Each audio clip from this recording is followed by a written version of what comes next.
Okay, guys, we are live. So for those listening at home, welcome to the Dungeon Musings YouTube channel. My name is Kevin Madison, and I will be your friendly dungeon master this evening, or this morning, or this afternoon, wherever this finds you, whenever this finds you. Today, we are carrying on with our ongoing campaign playing Advanced Dungeons & Dragons 2nd Edition, backwards cover edition, playing through the 2013 adventure Legacy of the Crystal Shard. Actually, our campaign is a mashup of Legacy of the Crystal Shard with some stuff drawn from Icewind Dale Rime of the Frost Maiden. Now, if you are intent on playing Rime of the Frost Maiden, or Rime of the Frost Maiden is a more current release, I'm not as concerned with people playing the D&D Next adventure that we started this campaign with. This session will contain spoilers for this campaign, so if you are intent on playing this, come back another time after you've played it. If you don't care about playing it, or you're intending on running it, well then welcome. Allow me to introduce you to the stars of this campaign. I'll go the order I've got you guys on the screen here. Why don't you tell us who you are, who you're playing, and what level are you currently? First up, we've got John. Hey everyone, I'm John, and I'm playing Falkrel Hawkfriend. He is a Ranger Cleric, level 7 and 8 each. He's half Sylvan Elf, and yeah, he's a Ranger, based on his cleric specialty.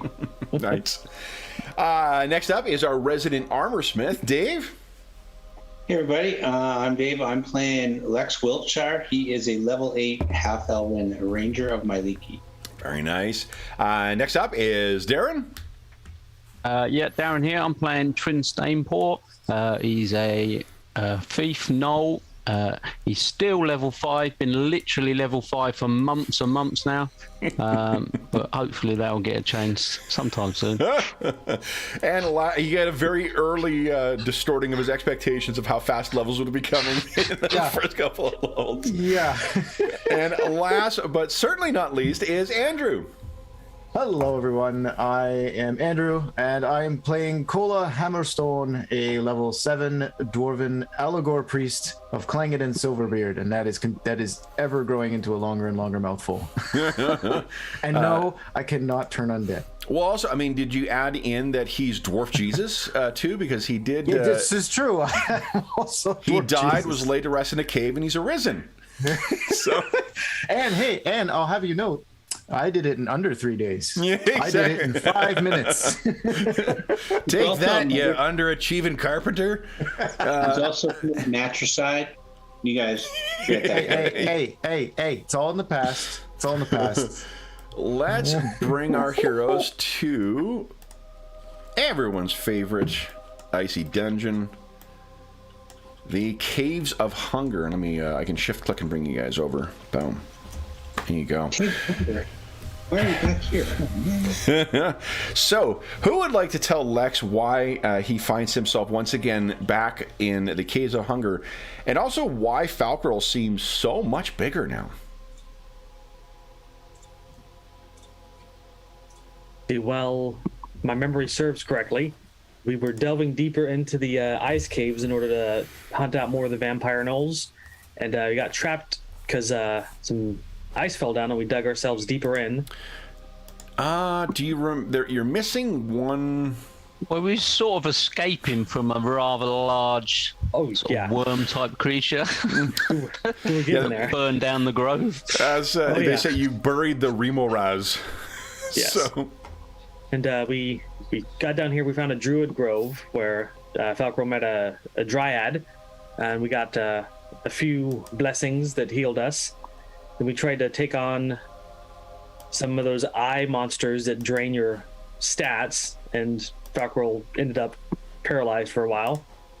So they had to baby him up under the tree until he could move again. And we decided to go looking after some Dwergar, and ended up... Well, we went for the Remorazes after that, and got chased down after we killed one of them.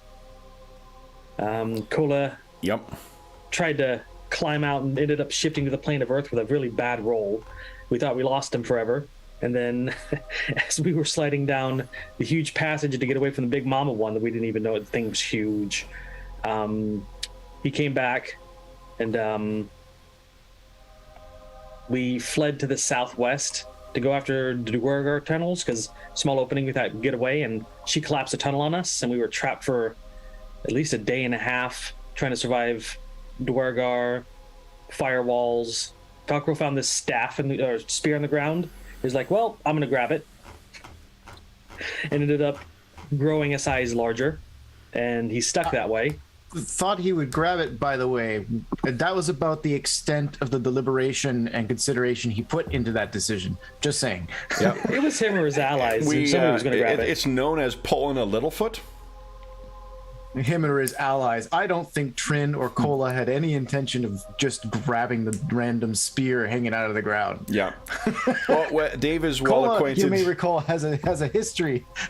Well, in our PS2 campaign, Dave had the distinction of being, I believe, the only our PF2 Barrow Maze game. I believe his character was the only one to be cursed twice from grabbing items before having them tested.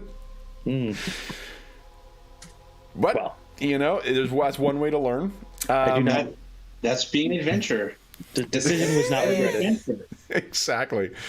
So then, what you also can see is that Falcarel's his pallor has also grown distinctly paler, and he may have some poor circulation because he's getting a distinctly bluish cast to his cheeks. Mm-hmm. Is he becoming a frost giant? I hadn't even considered that possibility, but that's alarming, but also kind of awesome. As long as I don't get too big to ride my griffin, we're fine. Or not be recognized as an elf any longer by your god. Is that a requirement for entry? There's a reason that most of those species-specific gods don't evangelize amongst humans or other species because yeah. So well, at this point, I can't do anything about it until we get out of here. I'm imagining Clangeddon may not necessarily be all warm and welcoming to elves or If he don't like it, he can fix it. What do you mean? Clangeddon loves everyone. Cola hears somewhere in his mind. I think the last thing that happened, we got ambushed by Dwerger with a firewall and decided we're going to dig through the tunnel, just try to get away from them. Ended up almost exhausted, and we're resting here. Yes, and so last time there was another thing that happened. There's a reason all of your hit points are at full. Falcarel saw that the Remoraz had torched most of the trees in the area, but the one main tree had survived, and he used the seeds he got from the Dryad previously to replant the trees and cast plant growth several times to see if that would do anything. And it brought everything back, which was great. Yeah. It was awesome. Cool. So where we're opening our session is with our heroes exhausted, Falcarel fundamentally changed by something. What for what threats lurk in what locations. You know what's weird? Remember the weird... Hold on, is it still... Remember that weird issue we had last time with the lighting being so diffused and whatnot? Mm-hmm. It's gone. Yeah. It's gone. Huh. Did it resolve itself, or did you fix it? I have no... I didn't do anything. So... Don't jinx it, because I'm also noticing that I can see everybody on camera today, which we also have not been able to get consistently. So if you guys start getting good rolls out of Roll20, I don't know what we're gonna we're gonna have to consider another platform. So then what is sorry, getting back to what I was gonna say. This was the direction towards that thing in the ice, the Hungerer. This is the direction of the Nothix that nearly drained Falcarel fully of dexterity. This is the direction of the Dvergar, and this is the direction of the Rimmeraz, where the Rimmeraz lair was. So, as they say, pick your poison. There's also two side passages, right? One over here that led to something the Dryad said we shouldn't go to, and then one over here. That went nowhere. You guys did explore that. Okay. I don't want to go towards the Nothics, that's for sure, because I'm still drained from dexterity from the past. Yeah.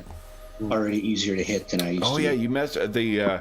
There was a dryad in one of these groves, and she actually offered up a gift of magical fruit that restored most characters' attribute loss. Cool. So I'll have to visit her again sometime. What do you guys wish to do today then? You're all well rested. You have these lush trees in this ancient forgotten cave. The dryad will no longer be alone. I think Lex walked over to Falkril and pokes his skin. You're not turning undead on us, are you? I am not. I'm still alive. Oh, and Falkril speaks with a very deep voice now. Good to know. Just make sure it doesn't change. Gives him a little smile. So where are we going? There was talk last time of trying to get out of this place, but we hadn't decided on the route. The Knoll speaks. Just kidding. After dealing with the Remorazing, seeing it lay waste to the trees, I suggest not going that way. So we must deal with the thing in the ice. Yeah, I was going to say that only leaves one option to the north. I think there was some magic protection that people talked about, spells that would protect you from the... Yeah, someone had made use. I think it might have been Kola who made use of protection from evil. Indeed. I have 2 prepped if we need it. Yeah, because we did manage to rest, didn't we, last time? Yep. Yeah. Yep. So. Everyone's prepped their spells. Everyone's rested, healed up. What about you, Kola? Do you got 2 you could cast? List. I have nothing ticked off, so I'm assuming that was part of the whole resting and everything we did. It's been so damn long. So yeah, I've got full. I'm completely, locked and loaded here. Do you got 2 protection from evil spells? I don't think I took. Yes, I do. I do. We have enough for the group then. Okay. So, what would you like to do?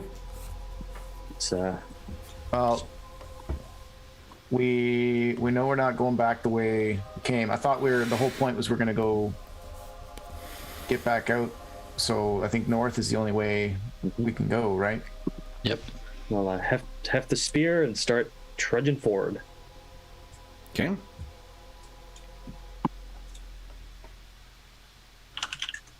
Ugh, tight passages.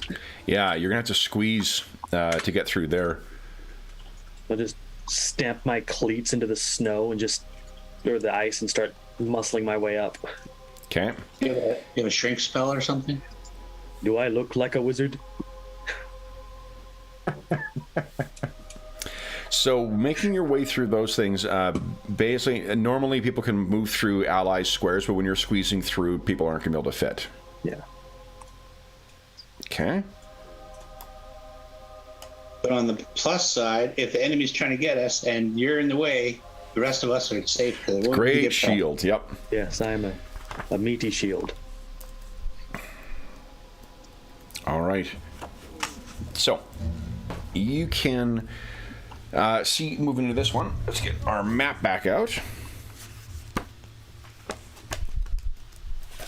There we go. And where are you guys? Isn't that the room with the guy in the ice? Yeah. To the north. Yeah. All right, let's look. Ranger. There we go.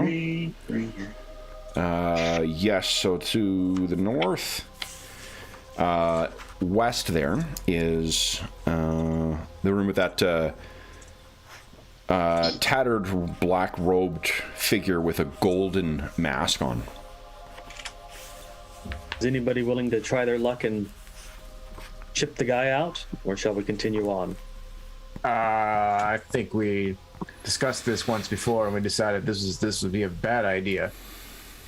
Just clarifying.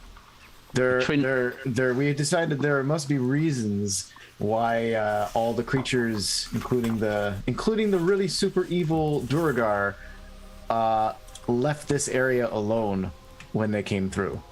Yeah, we hid in that room, didn't we? And they wouldn't come in after us. Yeah. So yeah. Yeah. If they think it's scary, I think maybe. Okay. Nothing happens. Valkyrie will continue forward.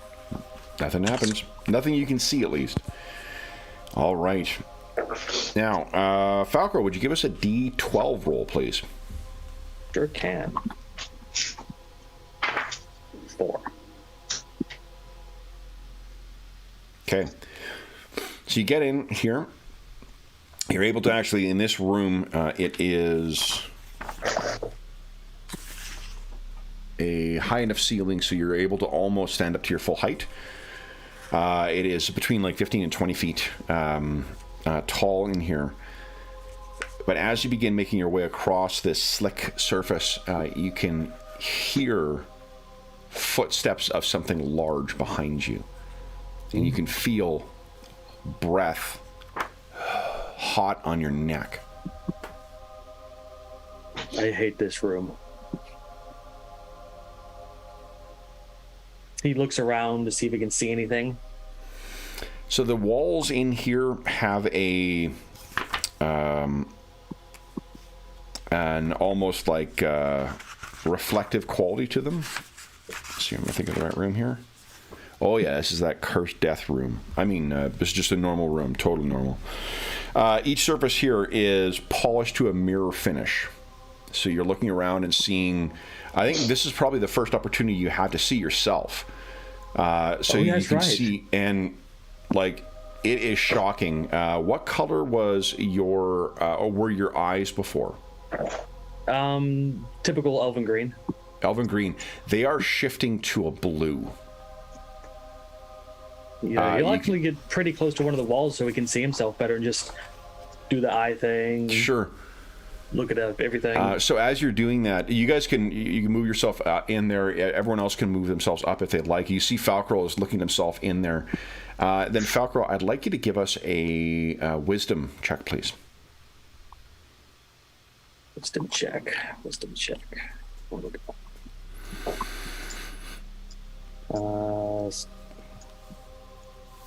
than or equal to? So yes. So you're checking that, you got your eye down and just seeing, and like it's not the quality of the reflection that's causing the change. Like when you hold your hand up, you can even see that your knuckles have got a bluish quality to them. Your hands are paler. Your nails are even turning like a bluish color.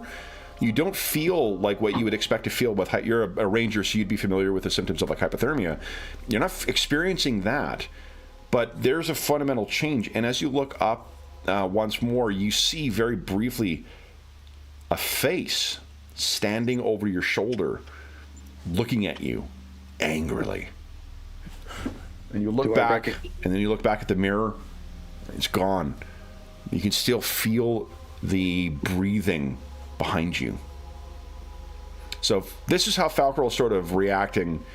He seems to be freaking out at either his reflection or what he's seeing or something. So, do I recognize anything about the face?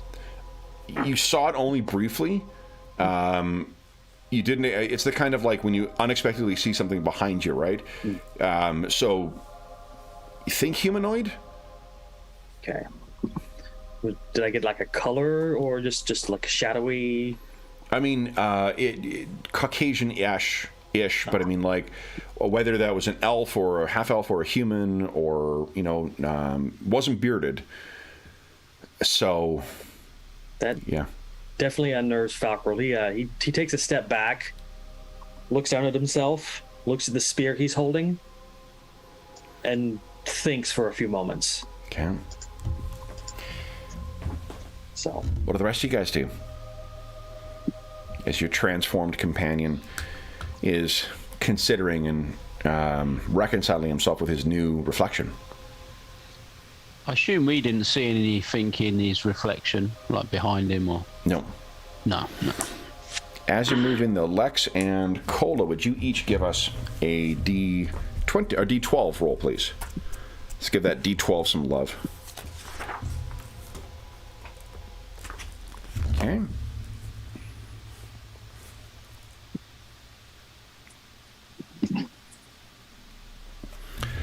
Lex, the effect that I described to Falcarol is exactly what you experience as well.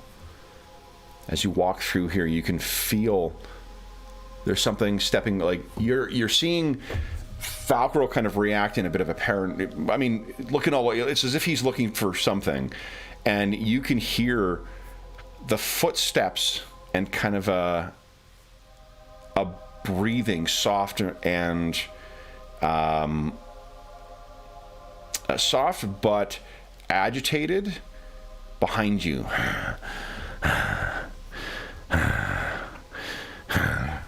And you look to see if it's, is Cola like struggling with this slope here, but Cola's to your right, and Trin is, as usual, farther back, keeping an eye on the rear. And as you look around, you can hear it. You can't see anything. Can I look around at the walls? Because I remember there was a room where we saw a shadow flitting through the wall. So those rooms, they seem to have like it was almost it was clear enough that you could see into the depth of the wall. Right, it went to this blue, and then you saw shadowy figures moving within the wall. In here, it's polished, reflective surfaces, almost like a raw mirrored hall, as it were. I think Lex is gonna let Cola and Trin know what he's experiencing.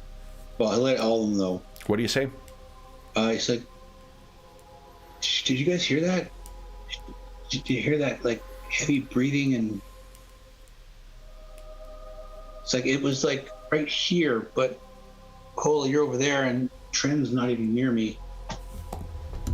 You hear Falcarol sigh heavily and goes, "Oh, it just wasn't in my head." And he kind of looks over at you and says, I saw something, and I heard it as well. Now, Falcarol, you were asking about that figure in the ice, that with the tattered robes and the golden visage.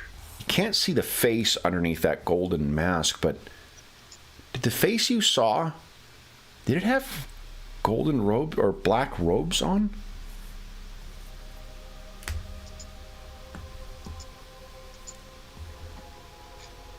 I say something akin to that. What do you say?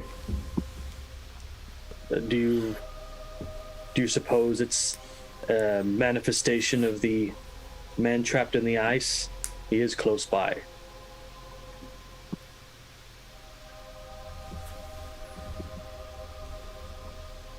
Trina starts sniffing at the air to see if he can detect any smells that is, not of his companions. Yeah. Hold on here. Especially with these invisible dwarfs. Yeah. So you definitely cannot smell that, like, that sour stink that came off of the Dvergar. Or, weapons, oiled weapons and leather and sweat. That's definitely not in the air. In here, there's a hint of rot on the air, and otherwise just the stink of your companions. You guys have been traveling here for like 3 days, I think, 3 or 4 days, just underground here. So without, it's not a pleasant smell for Trin. Don't forget the hair curling and burning and. Yeah. So it is. Other than that, though, no, there's nothing. It's not. You may remember there was the charnel house that you found where that was the vampire's like feeding lair that you guys got trapped in. It's nothing like that, but there is a hint of it on the air. And would I say it was coming from that room where the encased man is? You guys were trapped in there. You don't recall there being any odor in there. You think that that odor, the odor of rot, may be coming, getting stronger the closer you're getting to where the vampire's lair was. I'll say to the others, did this invisible creature, did it say anything to you? No, just appeared briefly and breathed heavily. Did it look friendly? I didn't see it. No. It looked angry. Velcro, what did it look like? Humanoid. Light of skin and angry. Possibly gold trim robes somewhere, but it was too brief. Maybe it was angry to be trapped, or was it angry with us? I could not tell. If it is that thing in the other room that's been trapped here for a while, there's reason to believe that it would be angry at just about anything now. I mean, think about how long that thing's been in there. Must have been ages and ages. Do you think it would leave any tracks? Any distinguishing marks? No. No, but it wouldn't be the first time we encountered something in here that doesn't have any tracks. Just whispered betrayer in my ear. Where is it? Betrayer. Betrayer. Why I are heard we nothing? Why am I the betrayer? What? I Oh, see, suggest- Dave, that's the game telling you that you need to show up more often to this campaign. I think Twin's gonna. His curiosity is gonna make him look through the. Oh no! Sure. No. So you Fun get of in that. there, and I can't remember what does Trin have as his source of light? He's got a torch on him, doesn't he? He's got He's that got the mining miner's hat. hat. Oh yeah, right. That dog in a hat. Ugh. Easily my best accomplishment in this game. So the memeable Trin Stainpot with his teeny tiny miner's hat and goes in, and what you can see is the quality of the light on this thing is probably it has like that constantly flickering quality that like burning magnesium or something has. So you're looking in here, it's almost like you're seeing flickering images. In a modern, age, you may call it like a slightly too slow moving motion picture, where the film is going by and you can see just a hint of the shuddering of the images. And as you're looking in, there is that same figure wrapped in tattered black robes, a golden mask with expressionless on its face, arcane markings around each of the sides. You can't tell if these are robes of station or funereal robes, but whatever the case, the figure, as it is trapped in the ice, has a almost regal presentation quality to it. This is not someone who was caught in a sudden wash of water that froze, or the way this person is propped up and concealed within the ice, visible to those who walk in a perfectly vertical position. This is a careful placement of this being. And as far as I can remember, it's exactly the same as Give us when a we saw it last. D12 roll, please, Trin. Okay. A 4. Okay. So as you get in, you can hear very quietly in your ear. At first, it is a language you don't understand. something completely foreign, a human tongue, you would guess, from the way that they work their vowels and work their, the words. It's not the clear and precise way that like a, speaking Knoll is. But what you find is, as this is,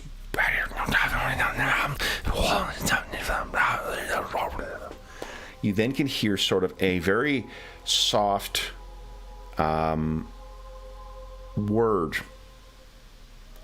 2 words technically, come in Knoll. Free me. Free me. Free me.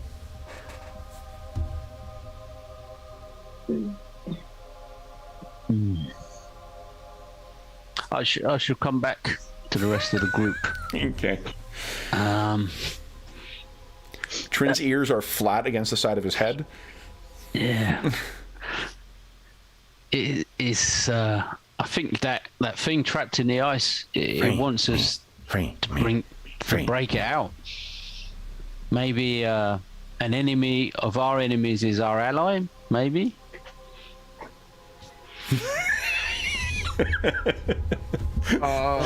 Andrew's physical reaction to that was great. You see Falkrol's head like tilt to the side, and he actually starts considering. So you can hear behind you, Falkrol, something is shifting in its stance. You can hear the sound that you've grown all too accustomed to of your boots readjusting to the icy surface below. He kind of turns around half bit, looks over his shoulder. You can't see anything, but you can hear it shifting as if it's moving around you. And that breathing in your ear starts once again.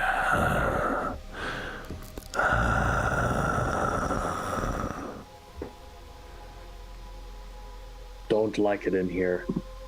What do you two think? Should we help the man in the ice? Maybe it can help us against the Nothics or the Durgar or something. Or it could kill us. And it could have been an evil that was imprisoned for a reason and left here to be forgotten in the Caves of Hunger. Falkrol and Cola, you guys, I may have made a joke of this before because I think you might actually not have it. Does Cola have religion as a proficiency? I think Falkrol does. He does. Yeah. Hilarious if I do not. I do. Oh, okay, great. So if you could both give us a religion check, please. Nice. Both of you are well studied. Okay, so same wavelength. Yeah. So while you did not, Anna's trying to tell us to stay away. Yes, she warned you. No.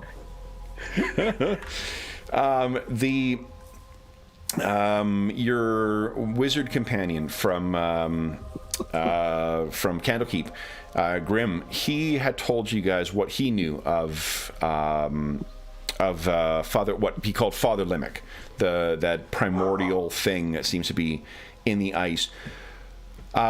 You have each seen and been witness to the presence of deific power. Now, both those who are allied with you and those who are allied against you. You recall the avalanche that Solinar unleashed on the on the army invading the northern end of the Dwarven Valley. You recall the that baleful wind that came when you guys were fleeing from the Ice Queen's domain. What do you think the presence of a non-deific primordial entity like Father Limerick has on this whole area?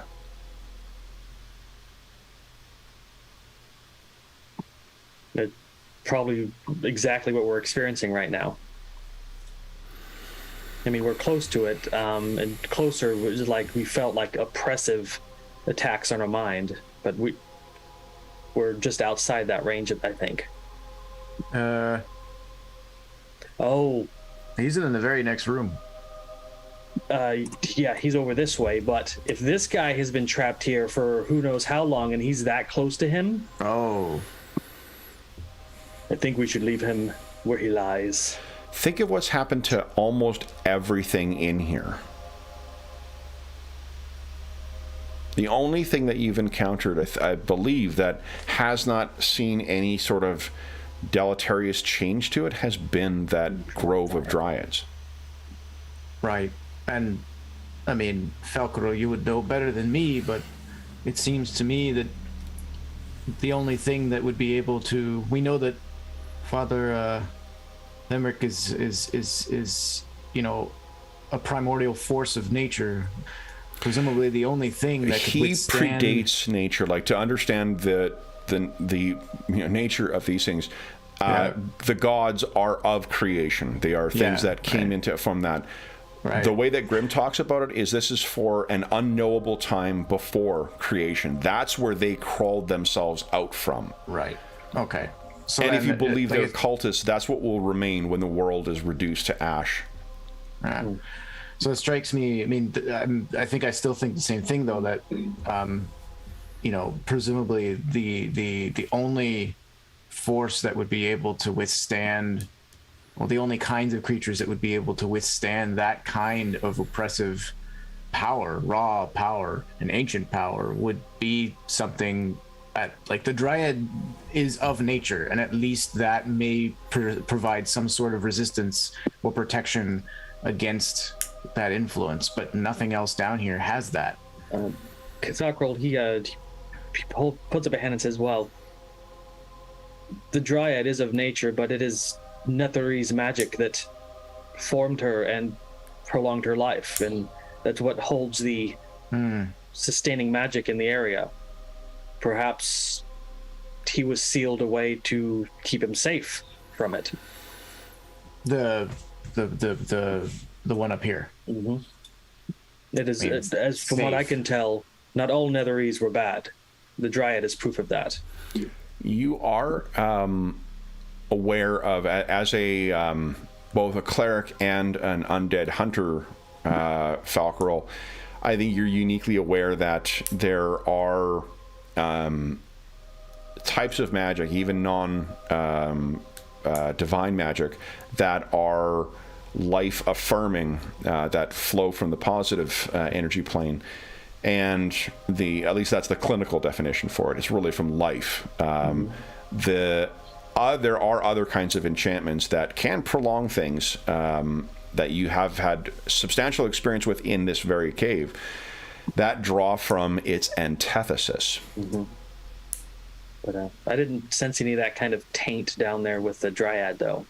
I mean, I'm not sure how sensitive it would be. I think that, to build on what both of you guys have observed, if there is not only is it a creature of life, it has some sort of enchantment. That grove, even with a Dryad living in the tree, it wouldn't have survived if it wasn't for this phenomenally powerful enchantment that reinforces the life back into the grove. It survives without sunlight, without proper nutritions in the soil and whatnot. All that stuff is preserved there. So if that enchantment preserves, that may have provided sufficient protection against whatever kind of corruption is there. True.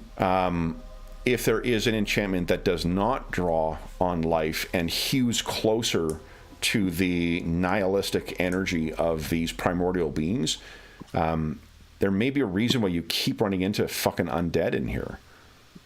Right? Because this place may just be a weather, and I guess one worse thing to consider is it coincidence that the city crashed here, or is there something else to blame? You saw nothing of the Netheri city around where you saw the manifestation of Father Limerick, or what is being called Father Limerick. What if that just happened to be here? Or is being drawn towards the remains of the city? Yeah, like what about like a lodestone type? Maybe there's something in the city that draws certain types of creatures or powers here and then holds them here? That's a scary thought.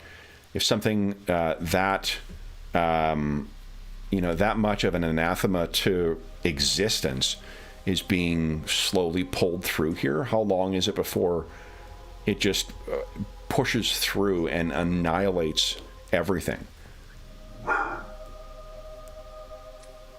Suddenly, the Ice Queen or Owl doesn't seem nearly as problematic. No, in comparison, covering the world in a deadly winter is preferable to it ending. Although, I mean, this city's been here for thousands of years, so not to put too fine a point on it, but it could be moved at a glacier's pace. It's the thing that concerns me is the deific influence might be weakening the fabric and allow it to move quicker. There's a reason that the gods don't fuck around on Faerun anymore.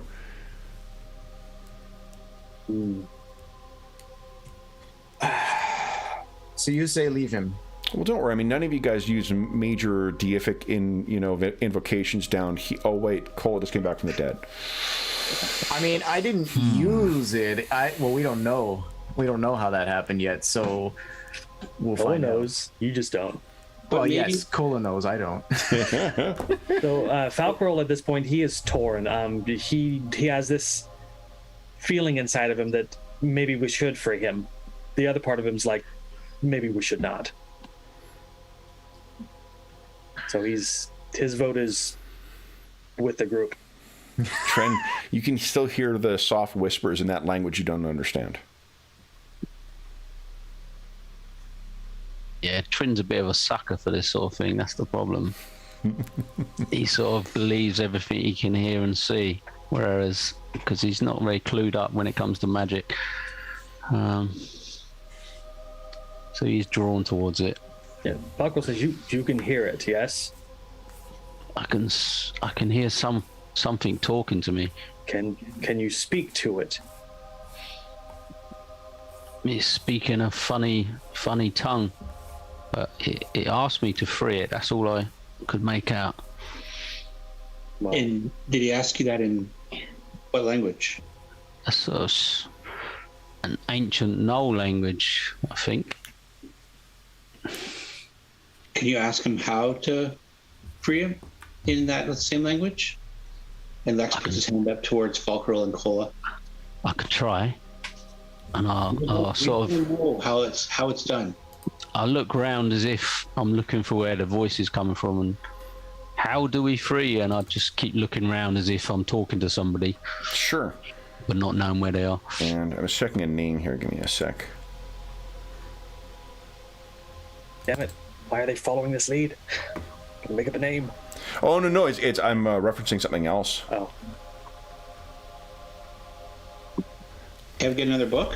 I got a PDF open. So does that count? Have a drink. Counts.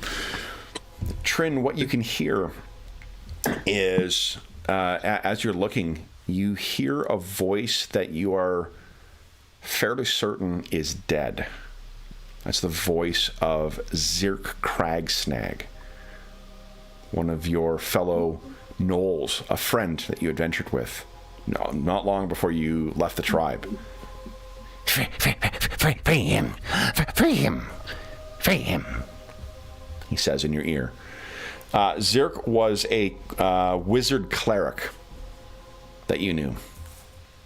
And was he taken by the vampire creatures? For the purpose of this, we're going to leave it a little fuzzy. We still have yet to see what's happened to Zirk Cragsnag. Last we saw him in our war story, he was hale and hearty and casting some pretty impressive spells. There's I look around. There's other spirits here talking to me. One of my Knoll companions, he says free him. Zirk was again, always I a ask, bit of an oddball, in fairness. And I think I can give you a handout to show you. and again I'll ask him how would I free him. You can As if I'm hear trying to talk his. to him. I'm not going to do it, but that Knollish hyena laugh. You can hear Zirk's laugh. as if it's from far off, or as if he's leaving and going somewhere far away.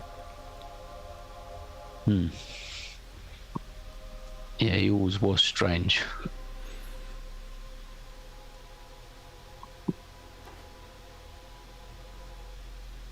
They don't answer your question, then they might just be unreasoning.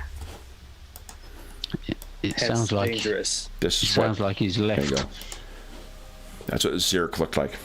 Is that who Darren was playing? You guys each had multiple characters. I can't remember who was playing Zirk. Yeah, actually, Yeah, it might have been Charlie. Andrew playing him. That sounds familiar. Yeah.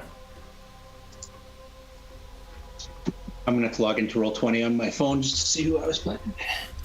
You were playing. Yeah, Andrew was playing Mormo, Grimetooth, and Zirk Cragsnag. And there was Trin. I think yours were the two ones I added in. What was it here? Pack of 5. Hold on.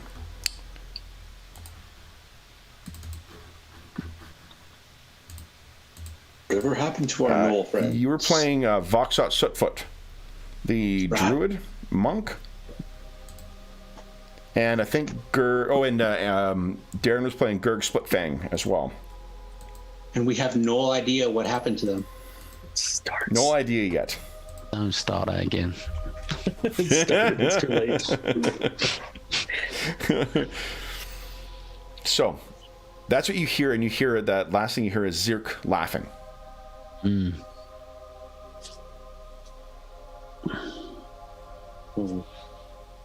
That makes it worse because he was a companion or a friend.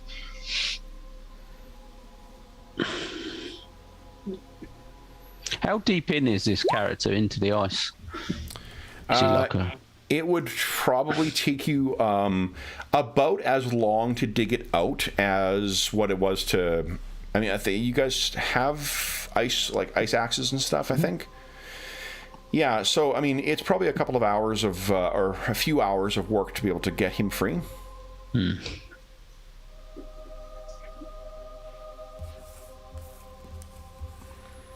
You're My pretty friend- fresh in the day. I mean, you guys have barely been Yeah. traveling for maybe 20 minutes. My friend says free him, but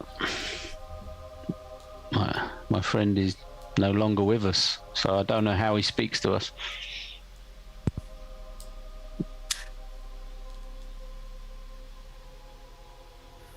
Do your people have tales or legends of ancestors speaking to people in the present directly like this? Is this common? I don't think Trin, outside of Trin, I don't think he'd have ever encountered spirits talking to him, but he's a bit of a loner, so I've never been spoken to by any dead ancestors. I've never heard of such things, but I've seen some things I wouldn't believe that you and Falcor will do. The attack ship's on fire off the Sword Coast.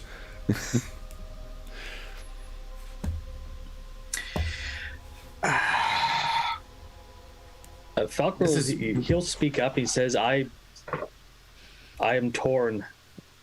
I want to leave, but I want to free him as well. I'm not sure where the desire comes from. My concern is the. Yeah. This would not be the first time. Well, actually, no. I don't think we've. I can't recall. This wouldn't be the first time that a band of travelers unwittingly did a favor for what they perceived to be a creature in peril that turned out to be a villain in disguise. But I have tended to. I've become quite cynical over the course of our journeys. I think Falcor's gonna, pardon me, and like squeeze into the room, and he wants to get a look at this thing. Okay.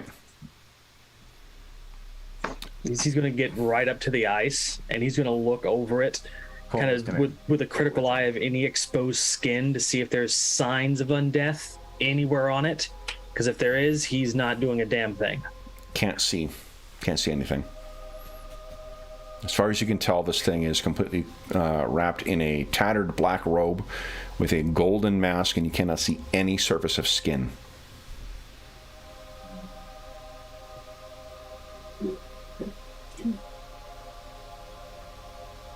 He looks over at the group, then back at it. I will take no action unless we have an agreement.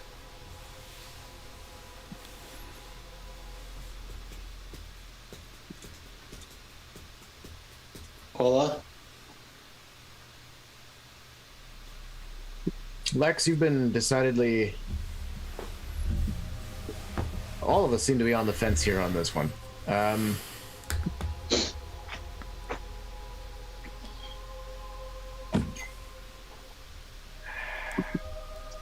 Andrew says, "Fuck it, let's do it." In that case, he looks at Lex because he knows what Stren thinks.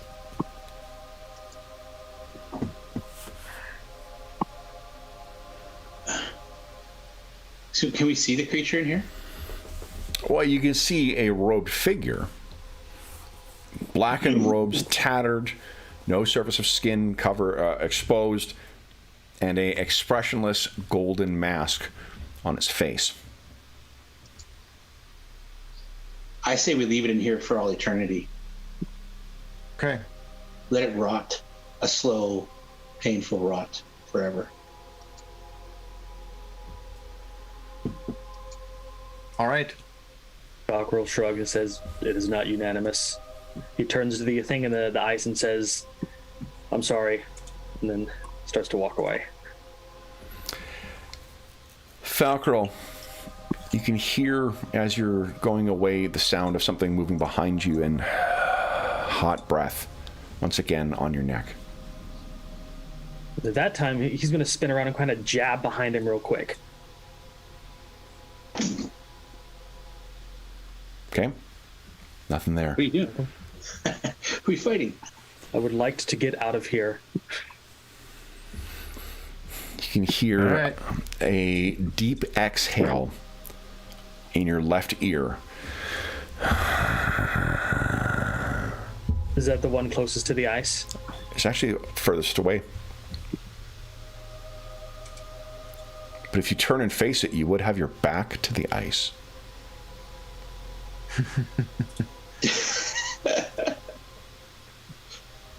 I'm just going to back up from it while looking at the ice thing and just squeeze through the tunnel. Okay. It could be your eyes playing tricks on you, but as you're moving back, you think you can see shadows moving within the ice the way you have previously, as if they're moving up to flank this figure encased in ice. And then you lose sight of it as you move your way back into the main room. I still want to let it out, but we do not agree. Okay. Then where would you guys wish to go next? You're in this mirrored hall. There is the smell of rot that is growing stronger the further you get along here. I do not mean to step on my allies. We're all dancing around each other. Move not much further. The influence is strong ahead. Oh my gosh, a non sequitur. I'm usually pretty like Anna's toys, because she's a pitbull. Most of her toys are really just like really strong balls, orange, very easy to fucking see. But she's got one little like rubber chewy ball or chewy bone that it real tough, and she loves carrying it around. But it's almost always in bed because she likes chewing on it before bed. I think I threw it as a toy for her yesterday at some point, and I was in a rush to get ready for the champion session last night. I fucking stubbed my toe on it, and it's that rubber that like sticks into shit, so like as soon as my foot hit it, it would not give whatsoever on the hardwood surface. I haven't had my toe hurt like that in fucking ages. Ew. Oh my god, and it's like slightly bigger than the pen. It's incredible how much pain that little thing could inflict. Ouch. Oh boy. Good thing I love her. Because, although I guess that was a self-inflicted wound. So then, you guys are at the intersection of doom. You can, to the south is the reek of charnel rot. There's that collapsed cave that you guys have hollowed out, or the passageway that you guys had hollowed things out. But down below is the abattoir of the vampires. To the north is the passage that goes past that primordial creature that you are calling. And again, to call it a creature is really not perfectly capturing what it is. There is a force from beyond time that calls to the north. Now, I believe who has been affected by it once? I think Falcro might have. His ring cracked a little bit, but he got away mostly unfazed. Was no one ensorcelled by it? I don't think this last time, no, but the time before, yes. Who was the time before? Ooh, Lex was, okay. That was when we first encountered it in the Caves of Hunger? Yep. So there is, looking to the north, you can feel, that unasked for, butterflies and cold chills you can get with food poisoning sometimes? That's what you feel, Lex, as you look to the north. I think we'd come from a different direction, though. We were coming more from over here somewhere, I think, because we had started to come in and then pulled back. Yes, you never actually went past here, so you've lucked out from being away from the party when they moved past it. But having felt the touch of this thing before, Lex, you can just, it is a sickening and weakening feeling that just washes through you. You've been cold in the Icewind Dale, but not as badly as you do, as you feel at this moment. What would you guys like to do? Well, Kola, shall we draw upon the might of our gods and see if we can walk past this thing? I think. The hell did my? What's to the south of there? I believe it's a dead end. If I recall Those are. correctly. Yeah. Oh, the fuck! All right. What happened? Oh, my phone went off. Didn't know if you could hear it. Oh no. It's ringing, but I don't recognize the number. Oh, the to the top right. That is where the the mimic tried to eat somebody. Tried to eat Grim. Oh yeah. And then it slurped down a little crack. Still there.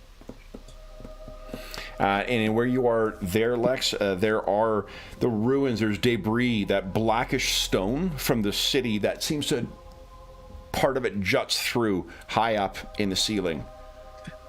So, Dave, the mimic looked like one of those Netherese boxes or things. So, Grim was like, "Ooh, touch! Oh, it's a mimic." Yeah, That's great. Maybe that's why Brandon's not here. Brandon was most disgusted with himself for having touched it. That's the impression I got. It's like, God damn it, I knew it. Yeah, because the writing was back to front, or something was off about it. Yeah. There was something strange about it, and he couldn't resist. So, You guys ready to head north? Yeah. Let's get our spells going then. cast protection from evil on myself and on Trin. And I will Falcro can- do the same and on Lex. okay. Just after seeing his appearance, he's kind of shaken a bit and just offers a prayer to Solinar briefly. Hopefully he feels the connection solid and then releases the magic. Kev, did you say that the in the room that I was in that there was higher up? Yeah. So is it possible to travel upward in this chamber? Yeah, absolutely. With your cloak of Arachnidia, yeah, you could. If you take your boots off, you can easily scamper up there. It's just all you're seeing is blocks of broken black stone that have caught in the glacier at some point and frozen. I'll ask the guys if they've explored upwards in this area. No. Do you have any protection from the cold or anything? I could take my boots off and scamper up, but Not prepared. what was it? Endure elements that you guys used to use? I had an aura of Aura of comfort, but I realized late into the campaign that in fact only is like I can only cast it on myself. It's not actually an aura or that expands on others. Endure elements is the other one. Yeah, I did not prep it. Okay. We were worried about getting past this Father Limmick thing. Okay. Then I'll come back. Okay. Okay. To the north. And draw a sword. Stock roll, squeeze ahead, and start walking. Okay. I'll probably pull out.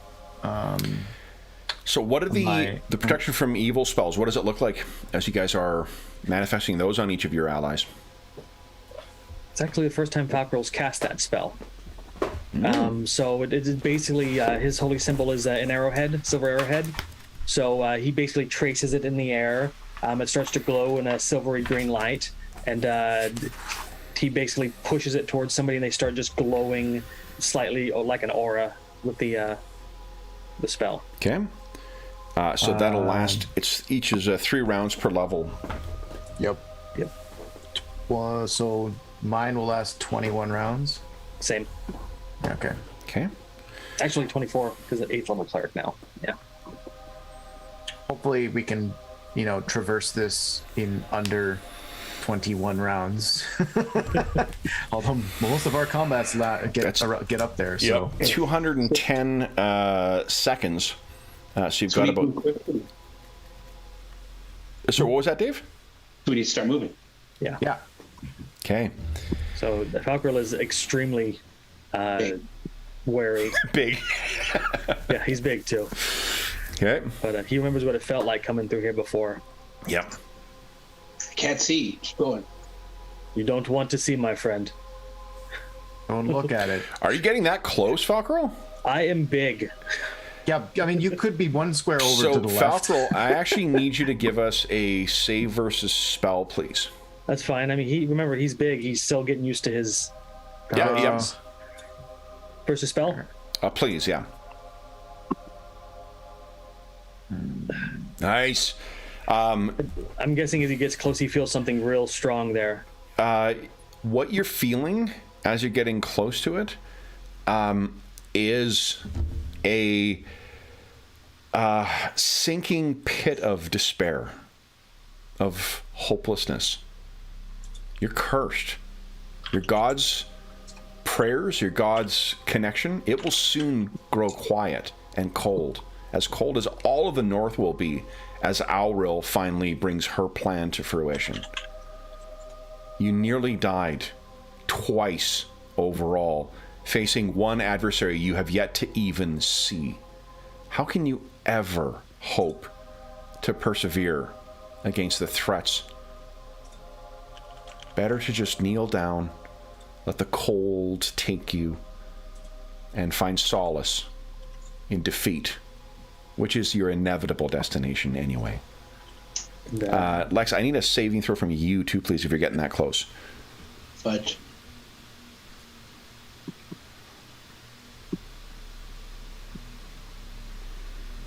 This is where, I should probably just put my character back on. No, I already moved it. Just in case. That is a fail. You want to spend Astonishing Fortune to reroll? Yep. Okay. Because I've been here before, and I didn't like the last time. Anything giving us a bonus of 1? Anything? There is nothing. I haven't got that close. If you're keeping yourself at a distance. So both Falkril and Lex seem to have... What was your reason for getting so close to Lex? Were you just trying to see what Falkril was doing? I was trying to get around Falkril. Oh, okay. So I was like, went So- around and then, oh shit, this thing. Cola and Trin, you're making your way along, and you sort of, I think, Cola, you at least recognize what is sort of happening here. Falcor hasn't dropped it, but like his shoulders have slumped. He isn't the coiled spring he usually is.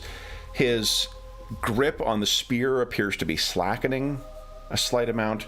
And Lex, you've seen him go through this before, and the expression on Falcor's face, I mean, you probably can't see it from behind you, but what you can see on Lex's face is restrained and intense anguish. Not like physical pain, but you think you can see tears welling up in his eyes. Lex, did you speak of your experience with this thing before, with any of the guys before you went in here, or have you kept that to yourself? No, I don't think he has. Okay.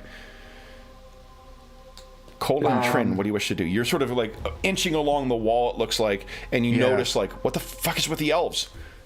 Or half-elves? Well, I mean, I think we can take our guesses what is affecting them. Protection from evil, we don't even know for sure if that actually protected us the first time. It's just that it's the only form of protection that we can put up against Fadalemic. So maybe I think it's not working. I'll turn back. Trin, our allies may be succumbing to the influence of this being. Neither of you are affected. Neither of you feel anything whatsoever from where you are. They may have gotten too close, but I may be able to. There is something I could try. I don't know if this is just influence beyond my power, or if this is a curse, or if this is, I don't know what. But I can try something, but I can only do it to one of them. Do you think you could pick up Lex and drag him out of here? I can try what I'm going to try magically on Falcorol. Neither of us are going to be able to. I could try and knock him away with my staff. I have long arms, long reach. You can both hug the wall if you want. Like from here or here, you could grab hold of Lex because he'll be adjacent to you. That's what I'm thinking. Like if you try to like pull him away, because you're pretty strong, but neither of us are strong enough to physically pull Falcorol if he's influenced by something. But I can try to cast a spell, do a prayer on him to maybe snap him out of it. Kevin, quick question: Did Falcorol actually make his save? Falcorol did not, I don't think. Oh, or he did, yeah. Yeah, he did. So is he not completely locked into this effect? No, he's not locked in the way Lex is. Okay, so. Oh, okay. Maybe what I'll say, narratively speaking, is as Trin goes to grab Lex and pull him away, you see Falcorol's face twitch, and he kind of looks angry, and he looks away, and looks down at Cola. I don't think you have the effort in you to muster anger at this point. What? Like the overwhelming feeling of hopelessness you've got, any effort you've got in you, any reserves of willpower would be just to move. Okay, so instead of just anger, he looks over, like there's this fire deep inside of him, like he knows he's going to die one day, but that isn't why he's adventuring. Okay. And the cold abyss of death does not frighten him in the way that this thing thinks it does. I think when you look away, you can see the look on Lex's face. You recognize that. You were almost there. And I think Falcorol's instinct is just to reach out and to grab him and pull him back as he tries to move away from this thing. Okay. You can all successly move away from this thing to the north. Oh, okay. Okay. Now. And Lex, as soon as you're about 10 feet away from this, you suddenly can feel like a wave of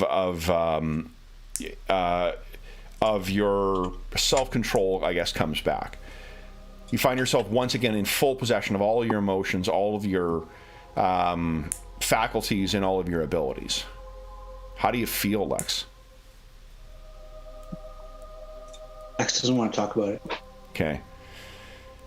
You hear Falcorol say, You're just going to shake it off and pretend like nothing happened. Okay. I hate this thing. That is twice that Lex has been touched by this thing. What is the lingering effect we see here, Lex? Do you have like a twitch in your hand? Is there a lock of your hair that's changed color? Is there a slight, like, in spite of your half-elven heritage, do we see aging on you? What do you think? There's no mechanical penalties here whatsoever. Just if you... Yeah. I think Lex gets a little gray at the sides. Okay. So oddly, you guys, those of you who have a higher wisdom, so like Falcarol and Cola, you can notice that like there's been a slight. You can see. I guess one of the things that Lex has in the entire time you've adventured with him, it's almost always his elven heritage that is at the forefront, right? His ability to see in the dark, his nimbleness, his skill with a bow and with a blade. This is the first time where you're reminded that he is not a full-blooded elf, that he is not one of the, seemingly immortal, fey creatures of magic. He has that mortal heritage because his hair seems actually aged. So, with you guys having passed Father Limerick successfully, and the domain of the Nolish vampires to Kelly Lee's brood ahead of you, why don't we take our mid-session break now? Refresh our beverages. Oh, yeah. I was gonna say I might just make, when I see this with Lex, just in an attempt to bring some levity, I might turn him and kind of clap him on the shoulder, or I guess the lower back, given my height. The butt. Attaboy. Just say, oh, you're starting to look like me, lad. Because I don't think the thing we left out, Dave, is that Cola is now quite literally silver bearded since his little his adventure. There's no Came back white as the driven snow. Yeah. Cola the White. Look for me in the third day. Third round. Yeah. All right, so we'll be back momentarily, folks, and then we will see what our heroes do next. Oh.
Okay. Anna Banana says hi to everybody. In her break between barking, she is currently sprawled out on the sofa. So, lazy start to the Saturday.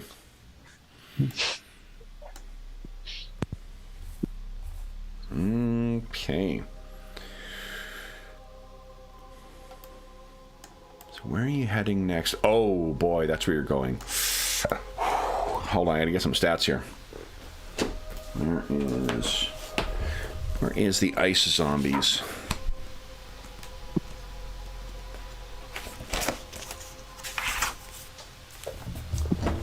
There we go. All right. So, guys. Sorry about that. No, that's okay. I'm usually the last one back, so you're just filling my role here. Andrew forgot that there were some dishes to be done, and was reminded of this fact. Then, what do you guys wish to do? Having passed by here, having paid a bit of a price by way of your graying of hair, Lex, what do you guys wish to do next? Moving on ahead. Okay. So moving up. Yep. Squeeze. Well, not squeezing as tightly as before, but same way. Okay. So as you're making your way through here, let's just give it a second to let everyone catch up here. Unless you're spacing yourselves by 10 feet. I'm fine with you doing that. Like that's not. No, I think we're. Unless you're teenagers at the mall, you're not really all glommed together, generally speaking. Well, there is a smell, and then Falkor does need a little bit of reach to swing his weapon. So. Okay. So here, you're not having to squeeze in here, but what you find, Falkor, is as you get near the top, there is a swirl of ice and snow, like almost like a snow version of a dust devil.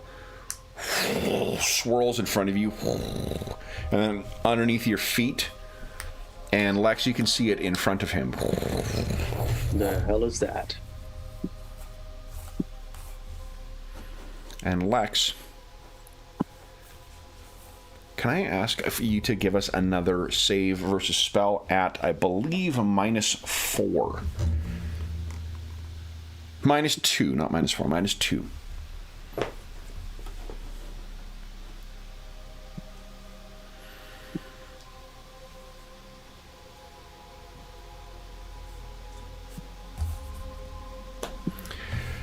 So, Lex, what you see is there is a flash for a second of eyes within this swirling mist.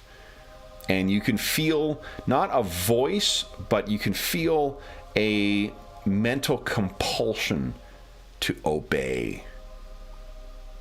But you resist. Oh, you're muted. Oh my god, Lex has lost his voice. Oh no! I got shot with an arrow in the throat. Close your eyes. Some kind of magic in the snow. Okay. So he calls that out. What do you guys wish to do? Do we see the little swirling thing? It's like near, you're so big, it's near your like knees. Honestly, it's kind of like between your legs. I tried to kick it. Okay. If you're connecting with it, it's difficult to tell. Falkor, would you give us a save versus spell at -2, please? At a -2. Mm-hmm. I'm going to spend a Astonishing Fortune to reroll. I do. Okay.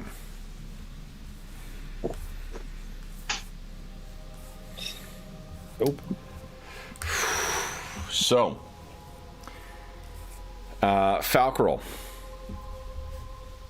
Let me just double check one thing. What can you post your your ring has certain effects. The one that prevents you from fear. Can you post that in chat? Absolutely. If I can find it here. I think I saw There it. it It's is. under near the bottom in one of the boxes there. Okay, let me double check something here. Probably in here. Yeah, okay.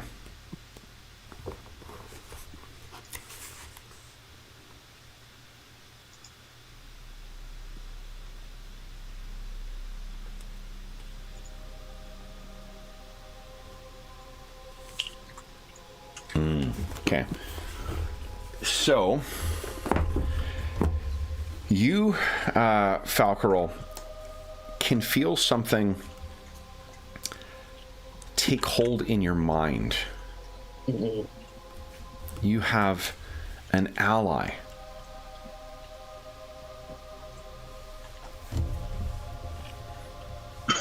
And what your new friend impels in your mind is, come quick, hurry, come with me. And the swirl travels from between your legs, and it doesn't bother you at all anymore. It actually is pretty relaxing, and it carries on down this hallway. Okay. If he's got any semblance of like control over it, I mean, he's definitely going to go. Yeah. But he looks at his allies and says, "Hurry!" and he starts moving. Okay. So Falcro starts racing after this swirling thing, and Lex, you don't need to make any rolls or anything to know sort of what might have happened here. Kev, just a mechanical thing. Half elves have like 30% resistance to charm effects innately. Does that? It's a affect it all? charm spell. We've gone through that one before. Okay. That doesn't apply here either. Okay, cool. Just Yeah. checking. Yeah. Yeah. Dax was like, don't look at the snow. Too late. Keep moving. Okay. So Falcro started racing after this thing.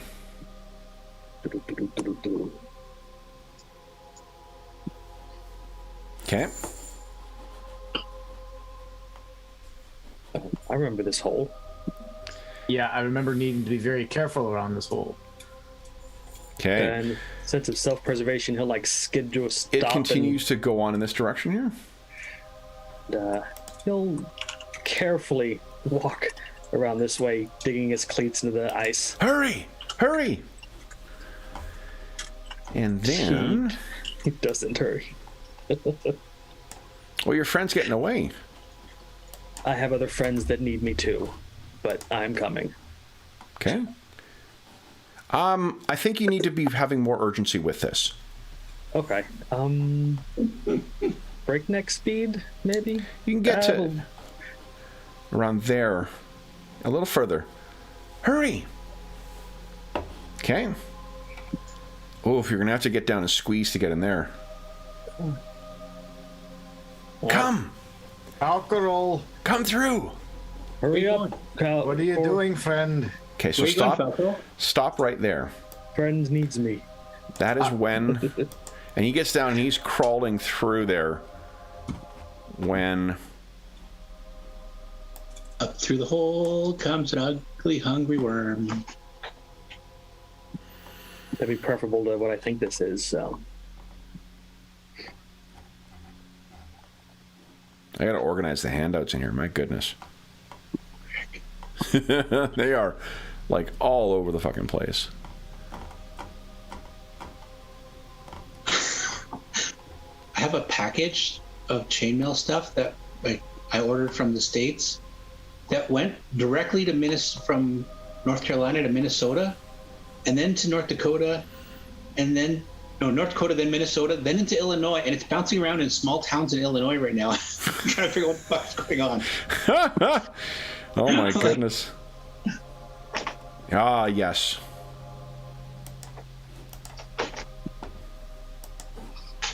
Manifests in front of you. Falco, as you're sort of on all fours going through, and he looks at you and And you hear in your, he forms from the swirling ice and says, "Friend."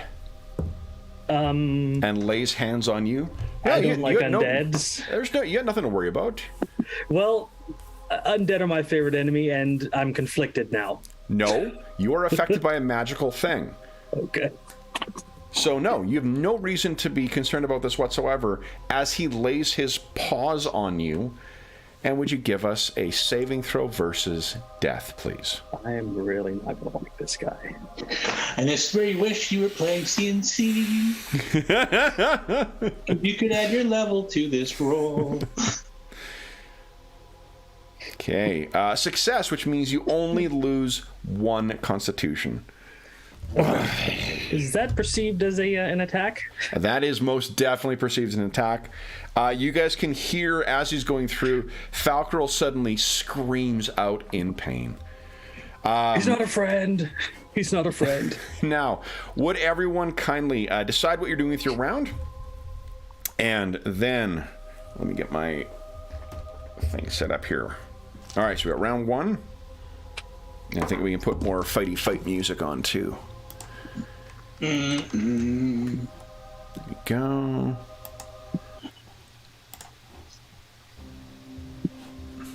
Yes, there we go. All right, so then everyone decide what you're doing, and then John, you're gonna be up first, appropriately here. John, would you kindly beat my 2? Remember, low is better here. Ooh, I'm acting on a 5, guys. And movement is still affected by size, right? Movement is still affected by size. Yes, it is. Yeah, your initiative is affected by size. That's what you mean. Yeah, you get +3 to your whatever your score is, and the cramped area you're in right now, you won't be able to affect Tekeli with your spear. Yeah. Okay. And we got 3, 6. So Kusumi, Cola, and Lex. Yep. Sorry, I'm gonna. That's okay. It's been a little while since I. No, and we've been playing CNC, and we're gonna go back to CNC. So like, today you need to remember this stuff. In 2 weeks' time, you will just need to know 1 rule set. Okay, and Lex, what are you doing this round? There we go. 2. Okay, so I am acting on a 5, which means Lex, you're up first. What are you doing? Lex can't get past Falcarel though, right? No. So Lex will yell for Falcarel to pull back and hold his action till he can see an ally or an enemy and then move in and attack. Falcarel, were your hit points affected by your con loss? No. Okay. They drop from 16 to 15, so any more, and they will be, yes. Okay. All right, so I'm sorry, Lex, you're just... Yelling Falcarel to pull You back. can't even see, really, at this point, you can't quite see what's going on because he's on his knees and trying to, like, wedge his way through here, and you can hear him screaming and thrashing right now.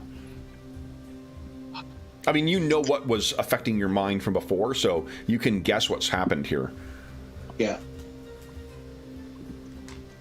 Can I... Shoot him in the butt? Yep. No, I pulled my sword out. Okay. So, Stab him in the butt. yeah. Okay, then it is Trin up next.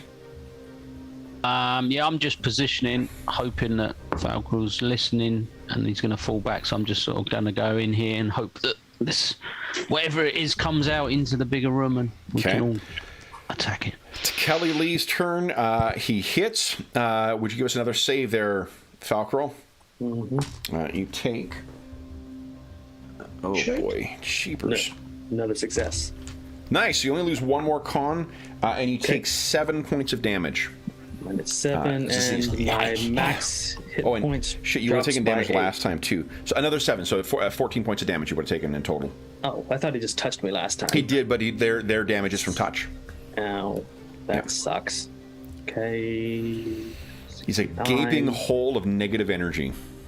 And I'm losing. It's how unnature says do not touch. Okay. Oh, Jesus. See, you can feel yourself being weakened further as this thing's like cackling away. Then it is Falcarel's turn. What are you doing, Falcarel? He is shimmying back as much as he can to get out of the tight space. Okay.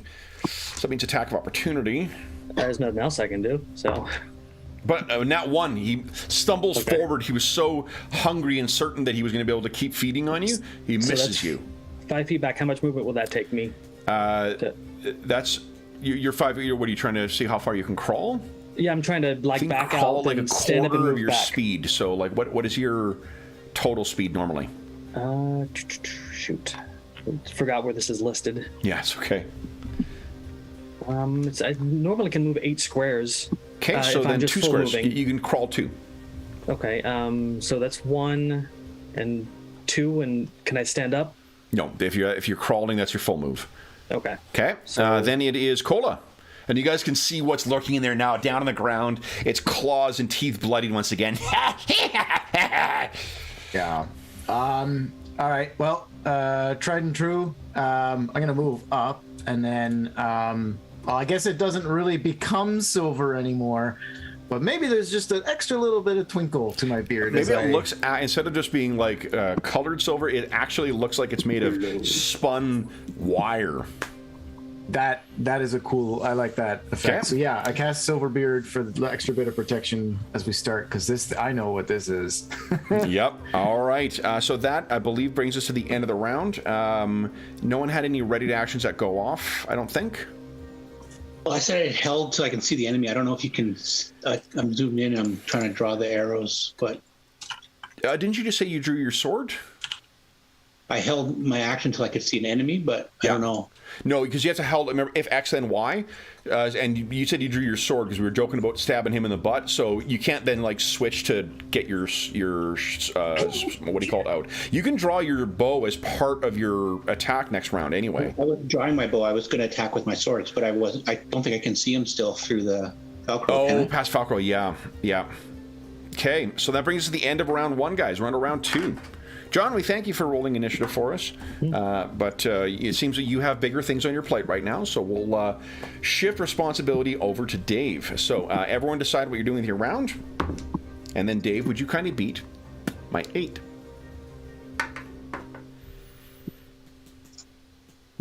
Yes, there you go. I'm acting on an 11.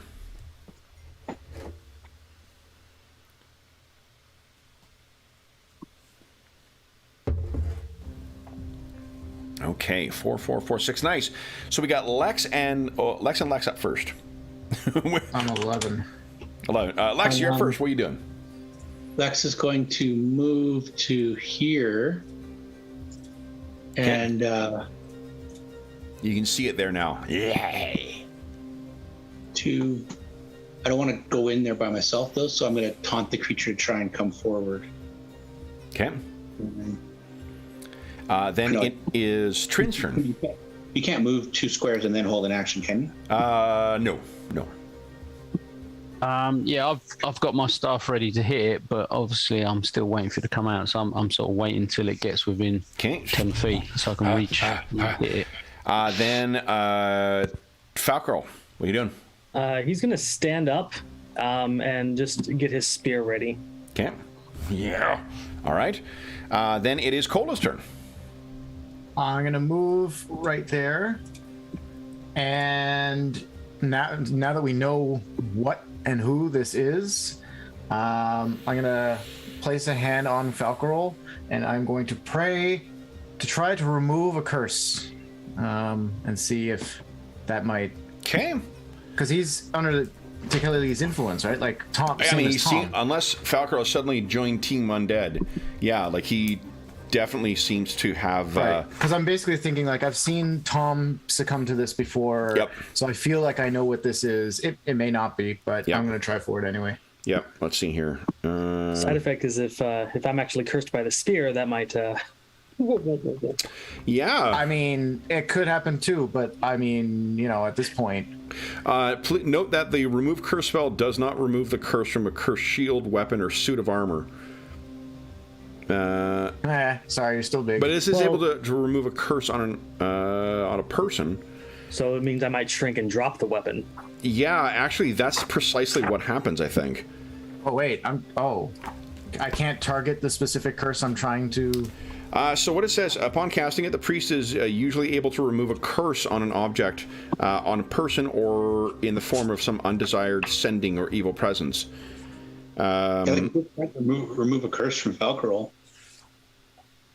Yeah, I'm trying to remove Tekeli Lee's influence, not the spear. Things I don't know if it. I think dispel magic is the thing that would get rid of a charm. Curse is yeah. I mean, but what it does do is actually Falcarol. You can drop the spear and remove the curse.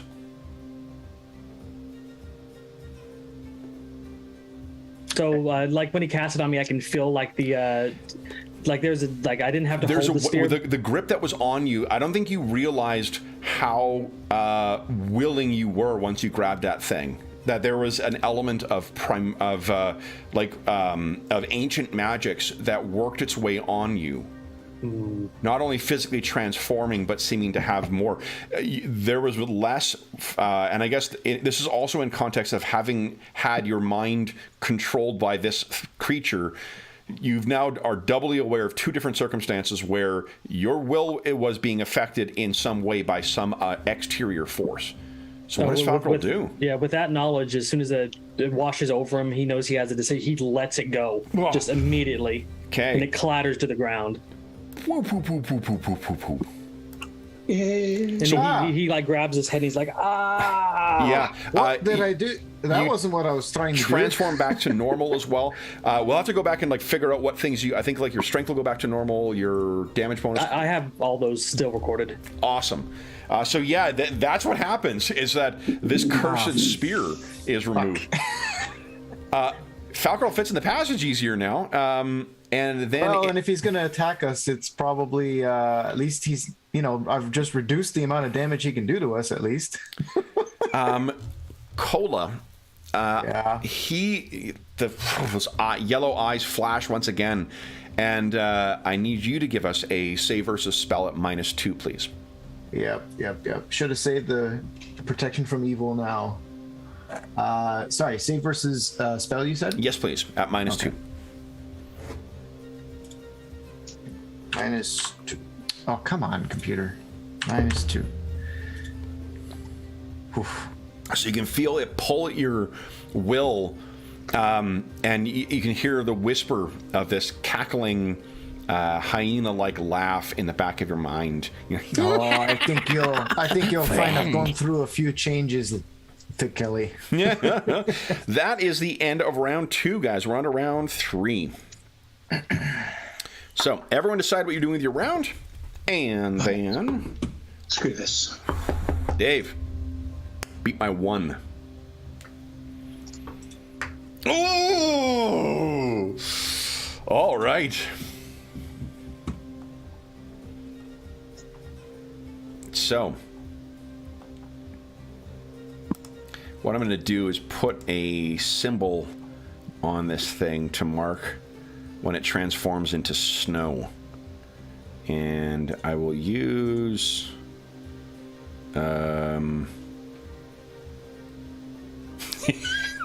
I'll use the sentry gun to mark it, because why not?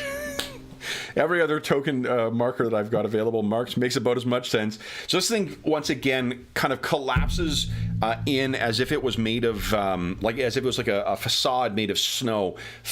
Collapses in to the swirling mist of swirling like a dust devil made of snow. Then it is Lex's turn. What are you doing, Lex? Lex is going to step up and try and hit it. Okay, go ahead. I don't know. Heck yeah. Hit the swirling snow with Balroggar. Come on. There you go. Oh, that actually misses. Are you going to spend Astonishing Fortune to re-roll? No, that roll. No. Okay. And then... Okay, so that does... it connects, but it does not actually do anything. All right, then it is Cola's turn. No, sorry, then it's Falcarol's turn. Falcarol, what are you doing, Falcarol? He's just shaking himself out of the stupor because, he just drop the spear, and he reaches for his back, trying to get the halberd out, now that it's normal size again, and just spends his turn whipping it out. Okay. That's interesting. I love that Phrasing. A bunch of old guys, and we still have the maturity of 12-year-olds. Absolutely. Hey, if you can't be amused easily, like, jeez, what are you doing with your life? Cola, what are you? You're up next. What are you doing? Yes. Okay. I will clasp my my holy symbol, the two-headed or not two-headed, two axes of Clangeddon on around my neck. Yep. And with an incantation, I will say a actual prayer to bestow prayer upon my allies. Oh, nice. Okay. Is that a full round casting, or is that? That's bless. Prayer That's is bless full round. Okay. instantaneous. Excellent. So it's the usual guys. Well, for my allies, +1 to hit, +1 to damage, +1 to saving throws, and -1 of the same to our opponents. Okay. Excellent. All right. You hear the sound of like far off dwarven war trumpets, the clash of steel, which very quickly echoes away. And then it's Trin's turn. What are you doing, Trin? I was going to try and shoot it, but Lex is probably in the way now, so... You can still try. Just -3 to hit, and if on a what is it, on a one you hit Lex? Yes, it's on the low roll. No, I mean it's in a corridor. He's not gonna like his odds, I don't think. If Okay. it was in a room, he'd probably go for it. All right. Well, then that is the end of round 3, guys. We're on to round 4. Everyone decide what you're doing with your round. And then, Dave, we thank you for rolling initiative. We're now over to Darren. Darren, would you kindly beat my 7? Yeah. Oh no! I'm acting on a 7.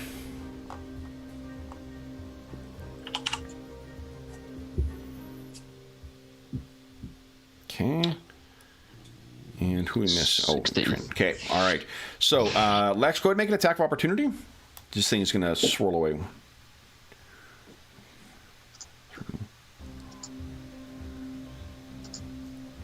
I don't think it's going to matter, but I get a +4 for undead, but Nat 1. You want to spend astonishing fortune to re-roll that, or are we collapsing another corridor? I mean, it's not automatic, but it seems like that's the thing we rolled the last couple of times. Keep in mind that one of the things that can happen when we roll on that table is that everybody can shift around. There's a big gaping hole here. It's true. Maybe re-roll. Yeah. Where'd Normally, Kola I go? don't He know. went down the Remoraz feeding chute. Can't escape your fate. so if I don't roll, there's a potential that Cola goes down for a slide. There's a chance that both Kola, Falcarel, and possibly Trin all go down the hole. I think you might be too far away, but they use a point reroll. okay.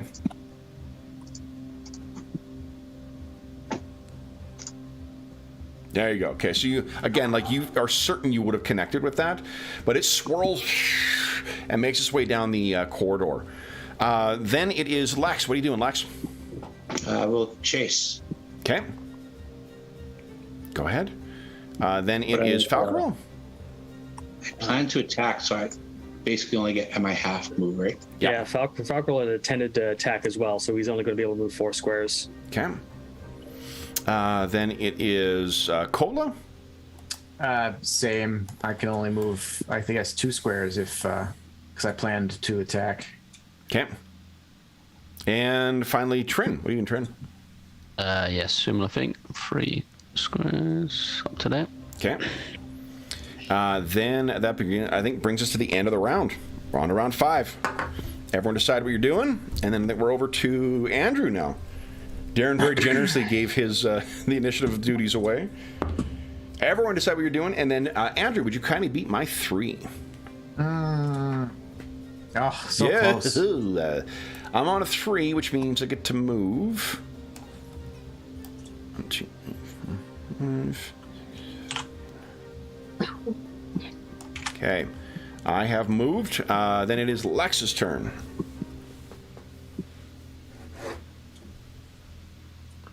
Oh, and and Lex, you saw it arc to the left. It turned the corner to the left. Then, Falcarol and Trin, what are you guys doing? Falcarol is spending his whole turn moving. So it looks like he's going to end up right behind Lex. Okay. Nice. And Trin? Yep, I'm doing similar. And Cola.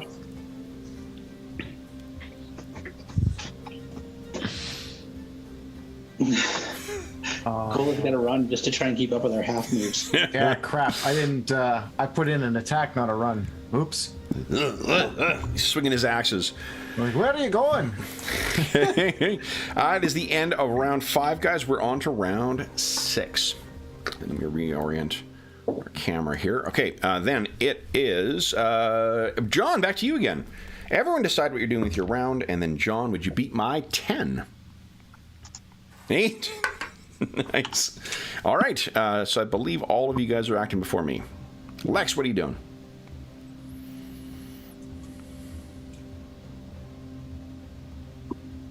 Moving. Okay. And then 15. Cola, Falcarol, and Trin, you're all acting on the same. Falcarol moves up to I'm Lex gonna with run. one move. And then he looks at Lex like Lex stop, and he continues moving.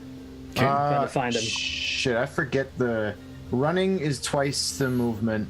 I can Yep. only move 4 squares, so I can move 8. 8 in total. Okay, all right.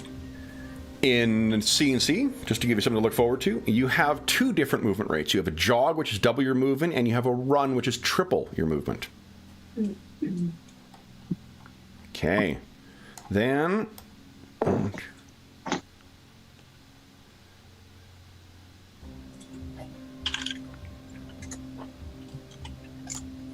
Okay.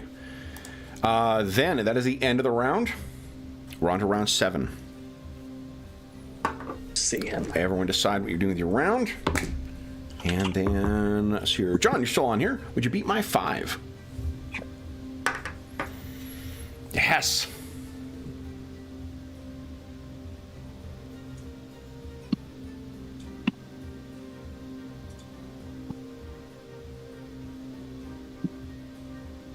Okay. Then, Lex, you're up first. What are you doing? Moves to there. Okay. Makes the swing. There's nothing to swing at. Oh. Trin and Cola, you're up next on a 2. Same Following thing. in. Okay. Did you see which way it went? No. You saw it went left, but did not see where it went from there. Has everyone... Oh, and then Falcarol, you're in a 5. Falcarol is going to attempt to use his tracking skill in whatever way he can in this short period of time. And he's going to try to look for any kind of swirls of snow that might stand out like traces of it just passing somewhere. Yeah, I don't think it's possible for this. It was just, an attempt. No, it's a good idea. I just don't... He's not going to charge in recklessly, so...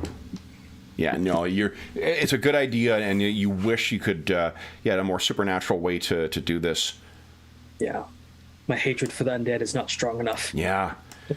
Okay, then that is the end of round 7. We're on to round 8. Everyone decide what you're doing. And then, John, you're still rolling initiative. Would you beat my 6? Nice, 5. Yeah, back down to 5. Okay. This is a So we very have effective way to get around prayer. Lex up on a 5. What are you doing? Lex was like, I don't know if it went into the bigger room, so Wait, wow, we need to be careful about where we're going. Okay. Then we have everyone else moving on a 5. Feel free to move in whatever order you like, guys. Falcarol runs, well, not runs, but uses movement to get over here and Okay.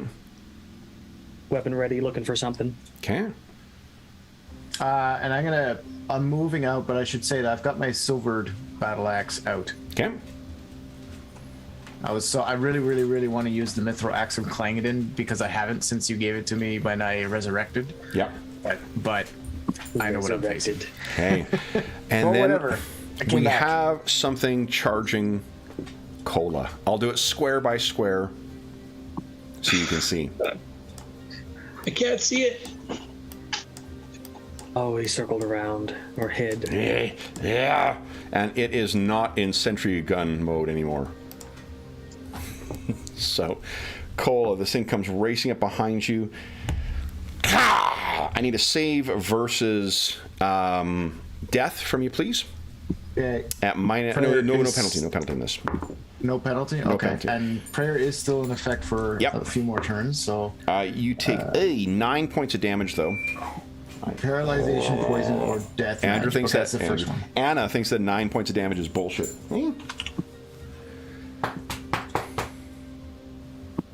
Nice success. Okay. You only lose 1 point of Constitution. So 9 points of damage and 1 point of Constitution. Yeah. This thing is corporeal once again and has, as you said, snuck up behind you. Lex and Trin, you don't hear it moving, but you can hear Cola's scream as its paws land in on him. Round 9, guys. Everyone decide what you're doing. And then watch as John beats my 6. Yes. I'm on a 9. And Lex is fast. Yeah, that dagger speed of his. All right, so Lex, you are up first. What are you doing? Okay, so 5, 10, 15. Oh, Perfect. 20. Good. Belregard. Here are null sound effects here. Prayer still up right now. Yeah, prayer's still up. 3, 1, 7. Okay, so then. Oh, wait, I put Okay, it in. okay. Vampire. So and we fought a vampire before, so I get my +4 ranger enemy. So +5. There we go. Holy, just barely. If this was dang it, your other dwarf, that would be one of his special attacks. Yeah, one of his the crits. All right, so then go ahead and roll damage. Nice. All right. So that is. This thing spins around, hunched over. Hey. You okay? That is a hit with his dagger of speed as well. Go ahead and roll damage. Not as impressive, but still pretty darn good. Oof. Jeez. Is she okay? She's coughing. Hey, you all right? Kev's coughing up hairballs. Yeah. Okay, so that was Alex. Next up is Trin. What are you doing, Trin? I'm coming charging out. Okay. Can actually hit him from there. I'm gonna reach, so I might as well do that. All right. And I'm gonna try and strike him with my staff. Here we go.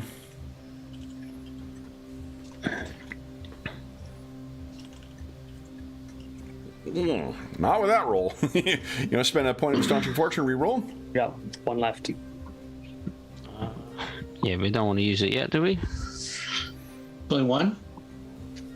If we've only got one left, nah. No, I'll save it for someone else. I Okay. think. Then it is Falk roll. In case well, someone falls. Trin had the same idea as me. Gonna move 4 squares in and with reach, try to clip him with my halberd. Go ahead. This is dead. Right there. Okay. Double prayer. It has been way too long. Yep. Solid hit. Go ahead and roll damage. Okay. You hack into this thing. Every one of these hits, like this would be lethal on a lesser opponent, but it seems to be like coiling away from your strikes as you're hitting. Then it is Cola's turn. I don't think I get the benefits of this right away. I think it's only next turn. But as he's holding the silver battle axe and he yells out a prayer, calling on the power of Clangeddon, and he, for the first time, here you go, Dave, casts Axe Storm of Clangeddon. Axe Storm. Oh man. Yeah. So I don't think it feels like it should have its own like Saturday morning cartoon style intro. Or it's like a guitar, like wow. I was thinking T-shirt in the Redbubble store, but okay. Whatever. All right, then it is the vampire. So you activate your Axe Storm of Clangeddon, and hits you once again. So 9 points of damage once again, and I need another death save. Oh boy. So glad this is an actual level drain. If there's any question as to whose team that Anna is on, I want to show you. She just brought in that fucking thing I stubbed my toe on. Hey, you're on the player's side. I thought you were on my side. You want to spend that last point of Astonishing Fortune to re-roll? No, for the same reason. Constitution is a bitch, though. Go for it.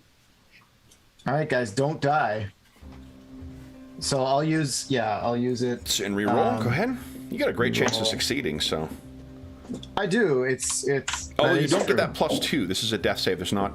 No, your dwarven bonus doesn't apply to this. Oh shit. Okay, so that would have been a double fail. Oh, I mean, so like it's actually the 2. So it's sorry. So I don't get the +2. Get the 1 from prayer though. I get the 1. So I. Yeah. So it's only -1. Okay. Right. Third base. I don't know. Go ahead and roll the last one. We'll figure it out. If you rolled a 1 or a 2, it'll take care of itself. I'm not going to put any modifiers in for now. And we'll and if you're on the cusp, we'll figure. Like 16, you're great. Okay, so only 1 more point of Constitution you lose. Only. Okay. Then I believe that's the end of the round, guys. We're on to round 10. Second attacks? Oh, right. Iterative attacks. Yes, second attacks, guys. Yes. Now, Lex, you're up first.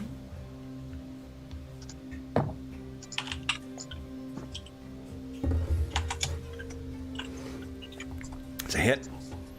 Go ahead and roll damage. And the ranger bonus is only to hit, right? Yes. Sadly. Holy smokes.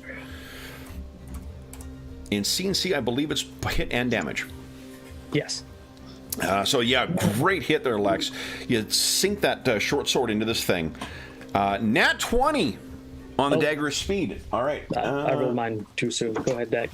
You want me to hold off on rolling damage? No, roll damage. Well, Go ahead and roll damage, and then give us a D20 roll there, Dave. Because this actually might affect his second attack in a favorable way. Okay. That is... It's the whirlwind of blades from Lex. It does help because you've knocked him down. That dagger, you actually, you're 2-weapon fighting here. I think you managed to see an opening. He positions his right leg, in such a way that you just hack at his, whatever the null equivalent of an Achilles tendon is, and he just stumbles and falls down. Let me apply the damage here first, and then Falk roll. That actually, so you hit quite badly anyway, but go ahead and roll damage. Brings it high and tries to sever a leg or something, or his head, and he's gonna go for the neck because he hits, but it clips the ice and bounces a bit, you were expecting to hit him when he was standing, not down, so that last minute correction just made it a less than lethal strike. Anyone else have iterative attacks here? Are we on to round 10?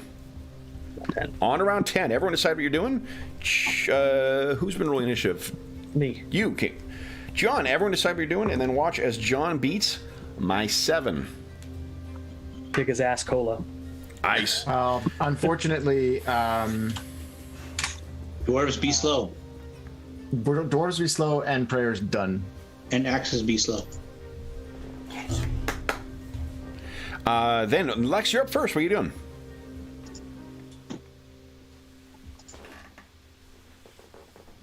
That is a solid hit. Go ahead and roll damage. Oops, I didn't know. Oh, you said prayer's done? Yeah, prayer's done. Yeah, prayer's done. Yeah. Okay. And I don't need to add We are fighting a smart monster. Go ahead with your dagger. I may not even need to do anything. That's actually a miss. Oh, no, he's prone. That's a hit.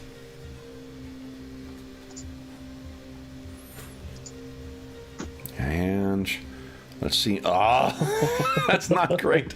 This thing's fighting to its very last breath here. Next up is Trin. Come on. Yeah, I should just take another swing. Let's see if we can get him this time. Nat 1! Jesus. And there's no astonishing fortune left. No. Go ahead and give us a d20 roll, please. No. Monster's fully restored to full HP. Yeah. For whatever reason, this thing seems to have gotten an opportunity to once again turn into gun turret mode.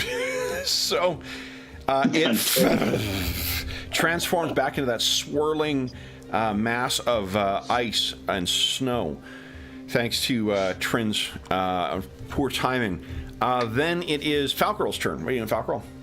He's gonna try and bring down his magical sword on that thing, just in case I can hit him. So are you dropping your halberd and then drawing? No, I mean yours? the halberd. Oh, okay. Yeah, sorry. That's okay. I just want to kill this thing.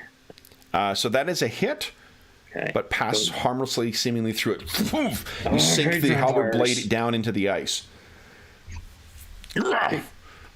Cola, what are you doing?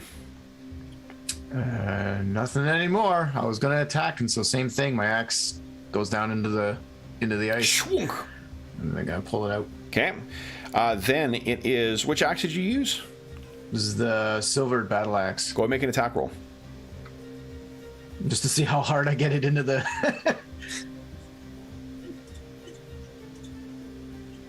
Okay, so that actually doesn't even hit, unfortunately.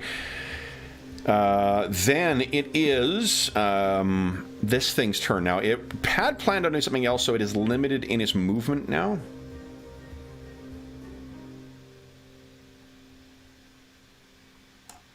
And it's beginning to drift back down slowly. It is a much more languid, swirling bit of ice than what it was before. It's not the agitated, furious one. That's the end of the round, guys. We're on round 11. Everyone decide what you're doing with your round. And then, John, would you beat my 4, please?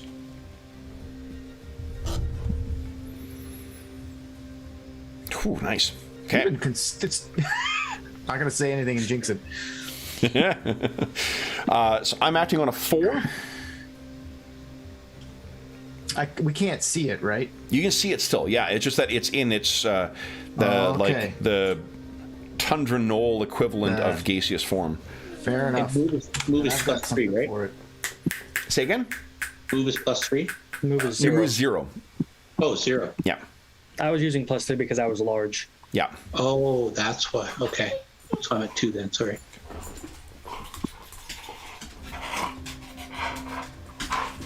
Okay. Not trying to go twice.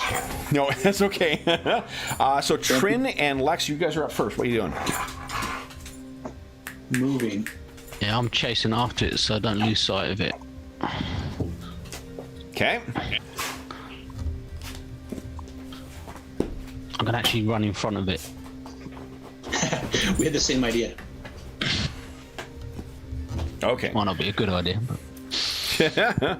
Okay, so you're both chasing. Oh, you got in front of it. Then it is, I guess, its turn. Does So it not seeing- get?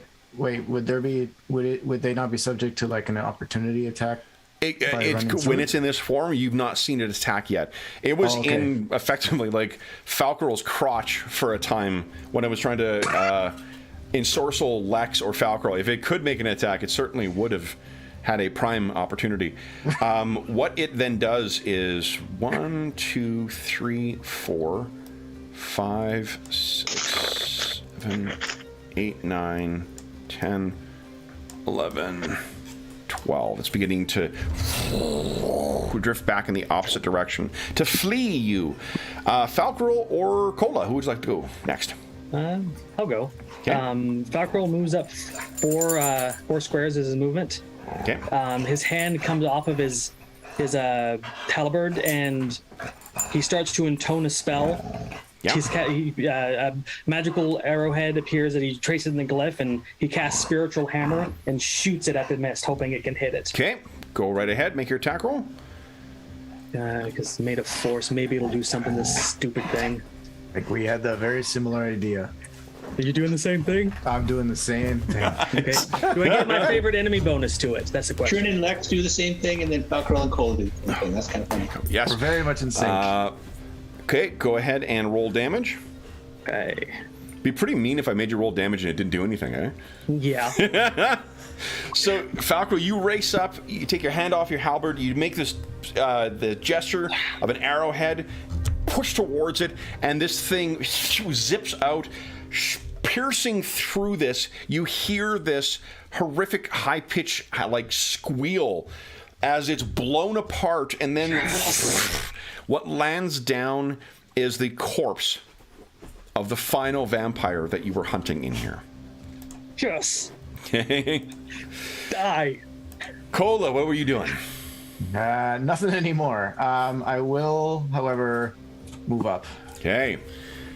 So you move up, and you can see, yeah, it's now just, it appears to be the body of a gnoll. Falco's not done yet. Okay. What are you doing next? We're not. This isn't. Yeah. Are we out of combat? You're out of combat. Yeah, we can just. Okay. He stalks over there, pulls out a torch, snaps it in half, and stakes it. Okay. And just for good measure, Cole is going to take his silver battle axe and chop this thing's head off. Okay. I mean, us getting a stake through something takes more than just jamming a broken piece of. Right. So, if you're taking Strength the time check? to, what's that? Let me make a strength check. Well, the thing is that it's less that, like, it needs to be sharpened, right? Like, you're not so strong you can jam a blunt piece of wood through something's chest. Okay. You can do what you're doing. It will take time unless you've got a stake prepared. I don't have it prepared. That was grabbing a torch, like splintering it over his knee and hopefully jabbing a sharp bit into it. Yeah, I mean, I think one way or the other, you're going to be able to get it through this thing before it has a chance to recover. Okay. And I don't think it would be unthinkable that being an undead hunter, knowing what you are facing these things, traditionally that's what you would use on vampires. But this is not it's already manifested powers that you have not seen regular vampires use. Yeah. So whether it is effective against this one is another question. I'm just being careful. I know, stake it, cut its head off. But you remember how you dealt with Tekeli Lee himself? I was absent for that. Okay. Can we burn his corpse? Yep. Do that too, but We set his corpse on fire with some oil and burned it down to cinders. Okay. That's true. So with this thing down, you are able to do exactly you say, pour oil over it, you set this thing on fire, and Trin, the last of the things that has been hunting your people seems to be gone.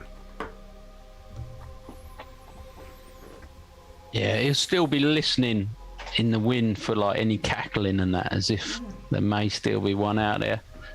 But he sighs with relief for a short period while he sees the fire burning. Okay. What are the rest of you guys doing? Cola and Falcro are both looking a little weakened, and Falcro seems, in spite of the little bit of loss of color from the vampire's touch, he seems to have his circulation back. The bluish discoloration on your nails is gone. The bluish discoloration at your joints gone, and your eyes. Lex, you would be the one who notices this probably. His eyes seem to be getting back to their normal color. You seem to be becoming yourself again, my friend. Yes. The color in your cheeks and in your eyes. The spear had some hold on me I did not notice. Maybe we should not just leave it in the caverns for someone else to find. Last thing I want to fight is a enlarged Durgar. One of the things you would know, Falcro, you did not feel like, for one, you really didn't, in spite of the DM's, ominous suggestions, you didn't lose your connection with your god whatsoever, and you didn't feel there was a difference in your personality. What there was, the extent of the influence seems to have been you were more okay with the transformation than maybe what you would have been had you been given the option, knowing what it would be costing you. So it's not like the thing is the extent of its influence appears to be, from your experience with it, that it makes the wielder reconciled to its transformation. Mm-hmm. Yeah, and he doesn't like things messing with his mind at all. Yeah. He agrees that we shouldn't leave it here. Could you imagine a Dwargar getting a hold of it, or a Knoll vampire? I'm gonna quickly cast Cure Moderate. Did you do anything besides making you stronger and changing your body? I was slow. How do you move such a thing without touching it? Wrap it in many layers so that you aren't directly holding it. You just kick it down the hole? Do you want to see a larger Remoraz? Yeah, but the Remoraz isn't going to be able to like hold it. Well, and this stuff was down there. You remember, the Dvergar seemed to be aware, or at least operating around where that thing was. They didn't pick it up before. It was leave it there, leave where it is. Well, Falkroll is at a certain level and still interested in the spear, just because of the power it offered him. I mean, he's not blind to how strong he was using it. Mm-hmm. But he, other than just making him okay with the transformation, I don't think he sensed evil in it. It's just, if Kola, he removed curse, and Falkroll could drop it, so he knows it's cursed. So Kola, maybe this would be, maybe Trin might be the one thinking of this because of just the tribal nature of the Knolls. But do you think there is a value in the spear beyond just the physical?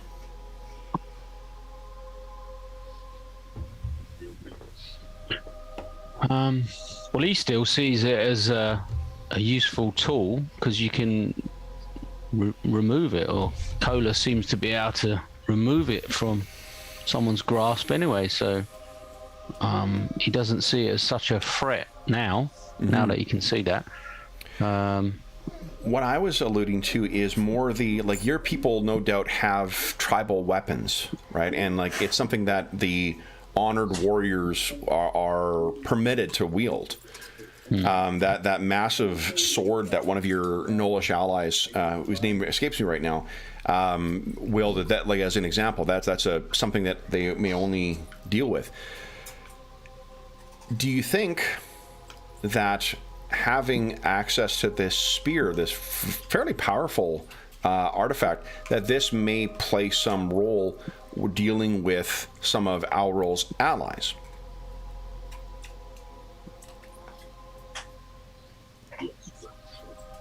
Well, it's certainly powerful.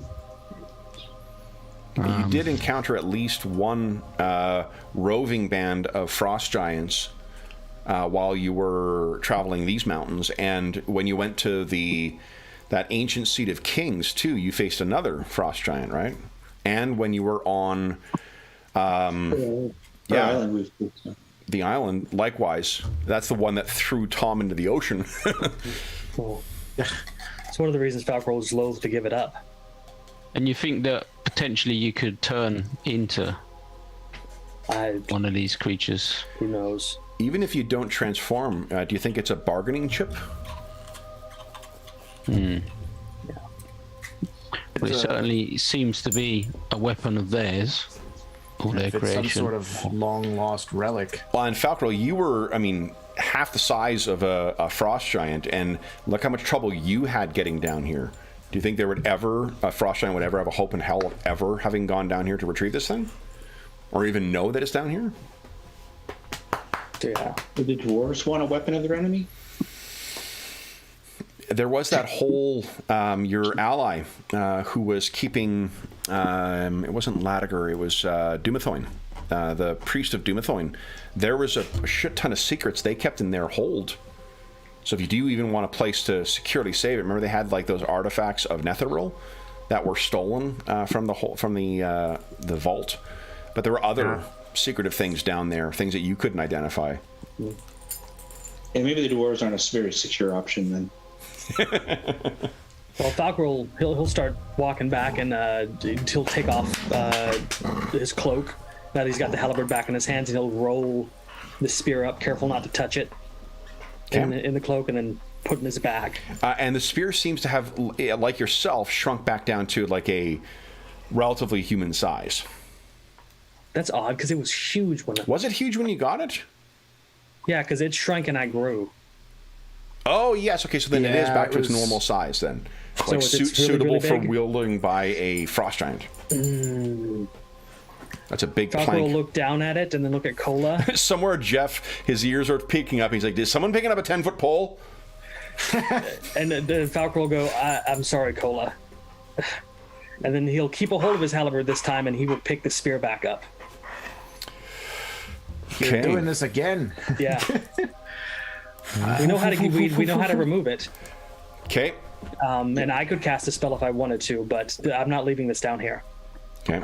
That's fair. I mean, I can't remove it right now, but that's true. We know we have the means to do this. When Falco picks it up a second time, what color was your hair before, Falco? Oh, shoot, it's been a long time since I picked that up. Hey, Falco, did you consider that maybe removing the curse might become increasingly more difficult the more you play with this thing? He considered it, yes. Okay. His hair is like a typical tree brown. Okay, it is chalk white now. I guess more appropriately, snow white. Your hair, your cast of your skin is likewise the same bluish, like whitish blue it was before. Your eyes are blue like a frozen aquamarine lake. I guess the white has touched most of us. Yeah.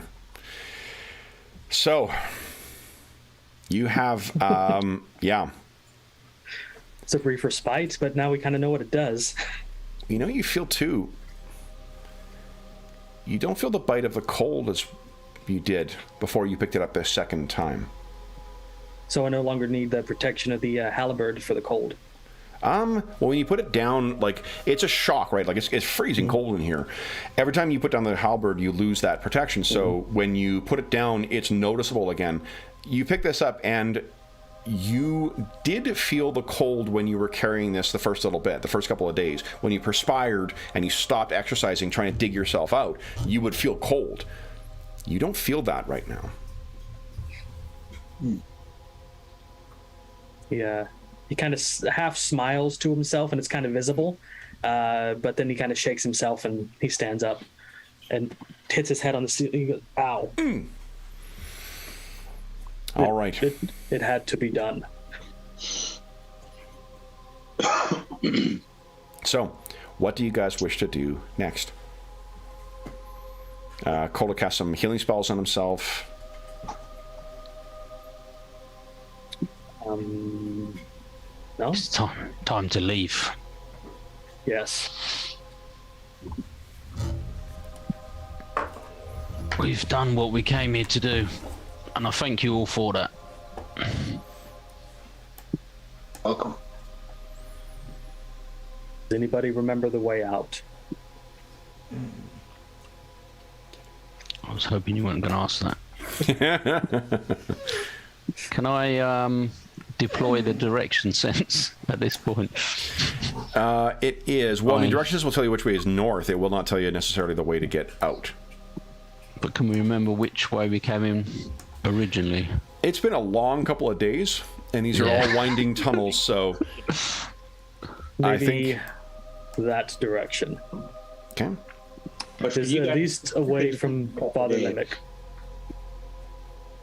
I think what you can't, Cola would know this, just be as a dwarf. You had been, the further you got down south, you land, dwellers would not recognize this, but you've been traveling ever down as you're getting further and further into the glacier here. What you need to do is just keep traveling up, and that will bring you out of this.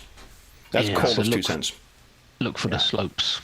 And I can help with identifying. Clearly, I have a better sense of where I can see the slopes easier than you can. Yeah. I can get us back out of here. Yeah. Yeah. Okay. So Cola, you think travel to the west, and then see from there. There will be some squeezing involved as well.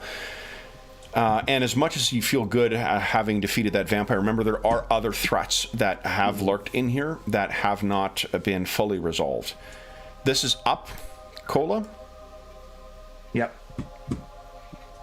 Let's not leave the others And behind. look at that. There's that fallen statue again. Yeah, I remember this. Squeezing. Blinking. Okay.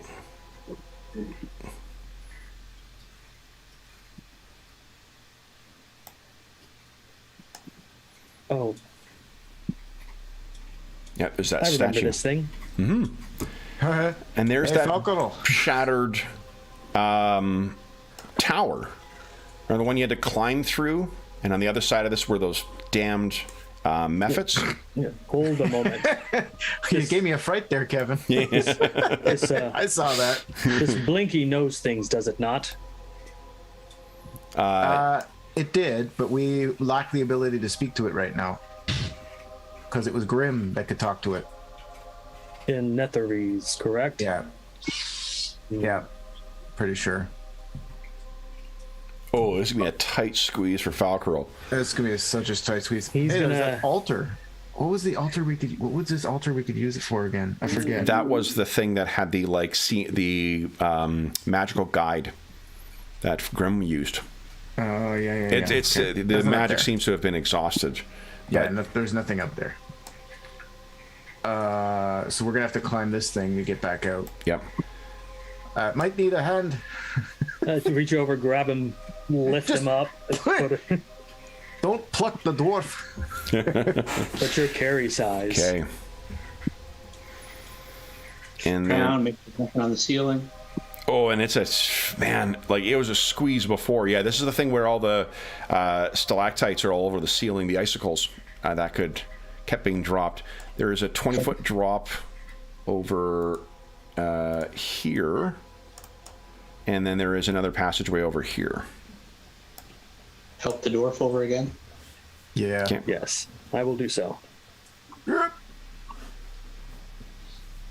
All right. I can imagine Falcarol just sticking one arm through, and then his head, and then another one, and just rolling. Yeah. above. Oh, yeah. It's I think I mentioned before, like because to get myself in the mindset for the Underdark, I've been watching a shit ton of caving videos that people take, and like, man, oh man, if you have issues with claustrophobia, those videos are just bonkers. People are like, I need to make my breath more shallow so I can get through this squeeze. It's like, I'm going back up at that point. Nope. yeah, it's pretty crazy. Okay, so then Cola and Lax, would you both give us say versus breath weapon, please? Oh, these stalactites. How high are they? The ceiling in here, I believe, is like 30 feet. Maybe I should knock these down. Well, unfortunately, they went through before you did. So oof. We have no astonishing fortune left. So you are reminded of the presence of these mephits. Fuck me. That is, Lex, you take 12 points of damage from one of them, and 8 points of damage for Cola. DR applies against both of these. So you are hit, and you can hear again that icy, tinkling cackle. It sounds like ice popping or cracking with pressure from above you. Marco says, "Hold a moment," and then he looks up and says, "I'm bigger now. I will kill all of you." Falcarol, give us because of your size. Can't Give us rationalize. 2 saves versus breath weapon at -2 each. Oh, great. Breath weapon? Well, you're pretty big, so you're a pretty easy target. Yeah. Well, Nat 1! Nat 1. So he yells up and shouts at them, and an nat 20. I was gonna say one of the So icicles hits one you stomps right. on me. I'm like, "Ow, you fuckers!" and smacks the other one. Well, I was gonna say right in your eye, so, Ugh. like Die Hard 2 style. But your nat 20 gives you a success. So all you take is 5 points of damage, and DR applies. Oh, okay. As 2 of them fall down. Go ahead and move yourselves again, guys. If you can, I think you can run out of this room this round. Yeah. You won't take another. It was just that you were caught unawares. They are kind of scattering away once they get the first volley off. I'll just step over that thing and. Okay. Oh, don't want to step on Cola. Don't lag behind, Trin. Trin's going to run as fast as he can across the room after hearing and seeing what happened. Yeah. Falco's going to let him like duck in before he starts squeezing. Okay. If Grim was here, we'd fireball you. Most definitely. Okay. So this is where you were attacked, I think, by some of those vampires the first time, or the last time you got in here too, and drove them off. All right. This continues to go up, guys. I see Southpaws encased in stone. Yeah. Oh, this is tight fit. Ugh. Poor Falco. Oh. And he's getting stuck like left and right because of his halberd and spear. Climb up the 20-foot drop. Yeah, you could have clambered up that thing. Stalactites. Yeah, Falco could have easily gotten up there. And then look at that. Is that the exit? I hope so. And what you see. You must gather your party before venturing forth. Okay, now where is the... And you said our griffins were big enough that those Goliaths could ride them, right? The Goliaths can ride them. You are too big to ride a griffin at this point. Oh, damn. Yeah. Hey, Griffin, hold on to this for a second. Goliaths are not your size. Okay, and with you out into the breakout, I'm just trying to find the handout for the entrance here. Where is it here? I have no earthly idea why they have like certain things labeled as handout and certain things labeled as player art handout. I don't know why they elected. Oh, here it is. But this is the fissure that you guys walk out from. And now that you are out and underneath the open sky once again, Dave, would you give us a 2d12 roll, please? Oh, good. I thought I were making me do a weather check. No, we're saving that for next time.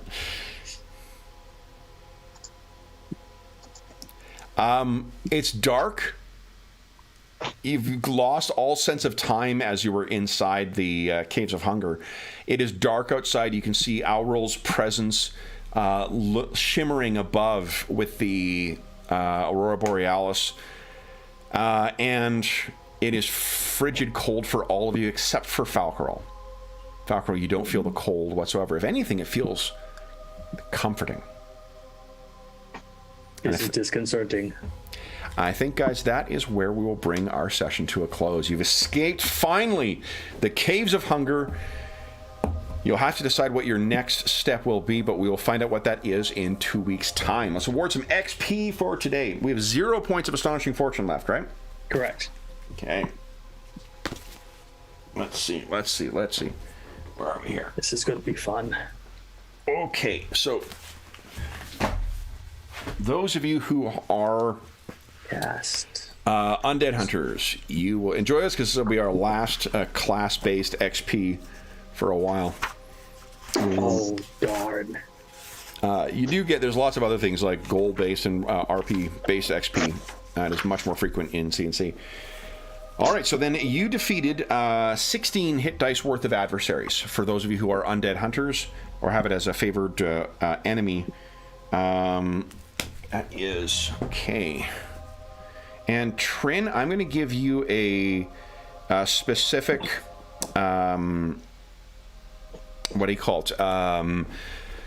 Let's give you a flat 5,000 XP for having achieved your, what do you call it? Your, the whole reason you joined this party in the first place, you know?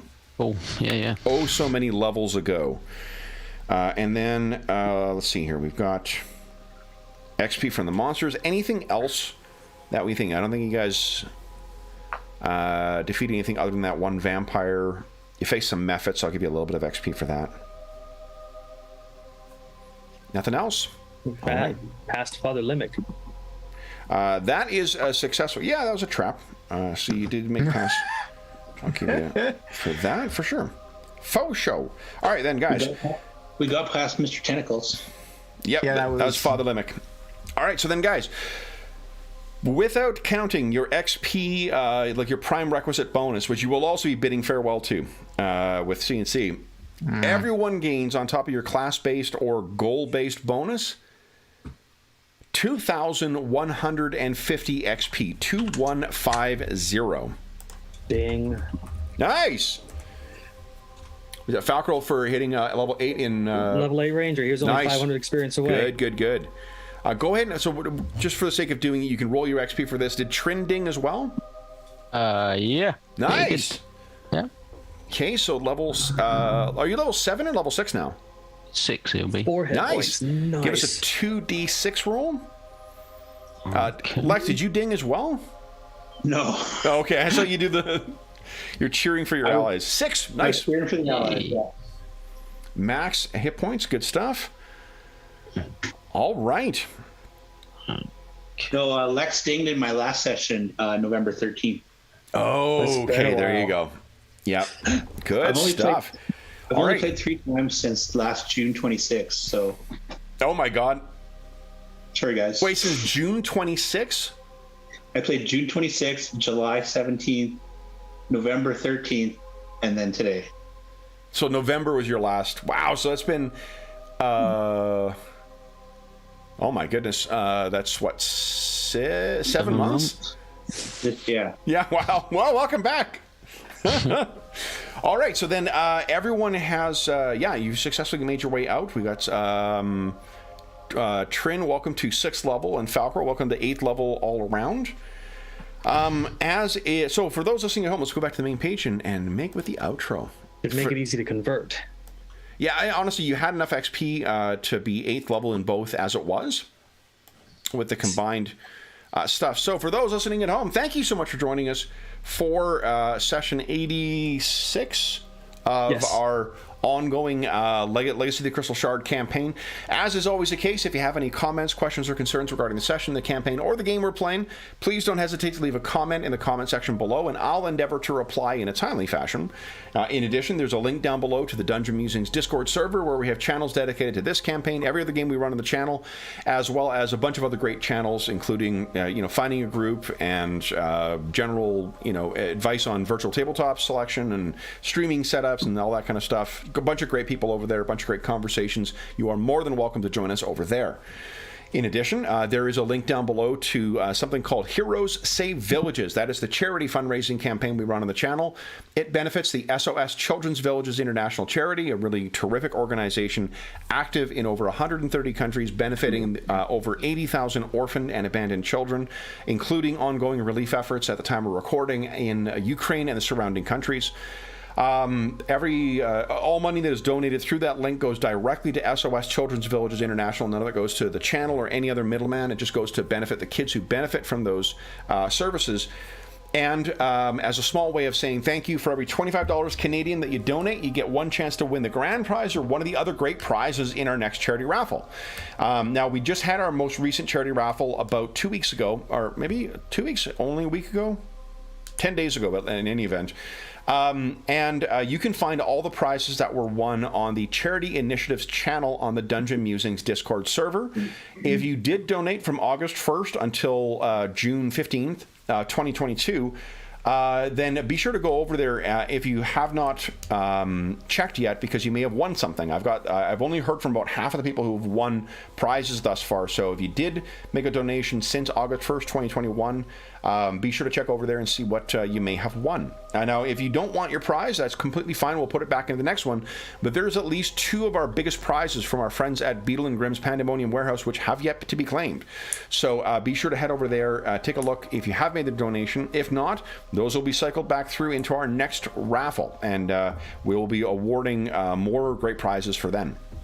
The last thing I will say is a huge thank you to our players. Guys, it felt great to be back in the Icewind Dale once again. So John, Dave, Darren, and Andrew, thank you so much for joining us. Mo, we are still thinking of you as well too. We know you might be joining us by way of watching, so we hope we wish you a speedy recovery, and other than that, guys, we'll bring this session to a close. Congratulations to those who dinged once again. And for those listening at home, we hope that we gave you a few hours to take your mind off of the troubles of our world and think about the troubles that our heroes in the caves of hunger have encountered over and over and over again, but have finally now put to rest. And until we see you again, stay safe, stay healthy, stay warm, and happy gaming. See ya.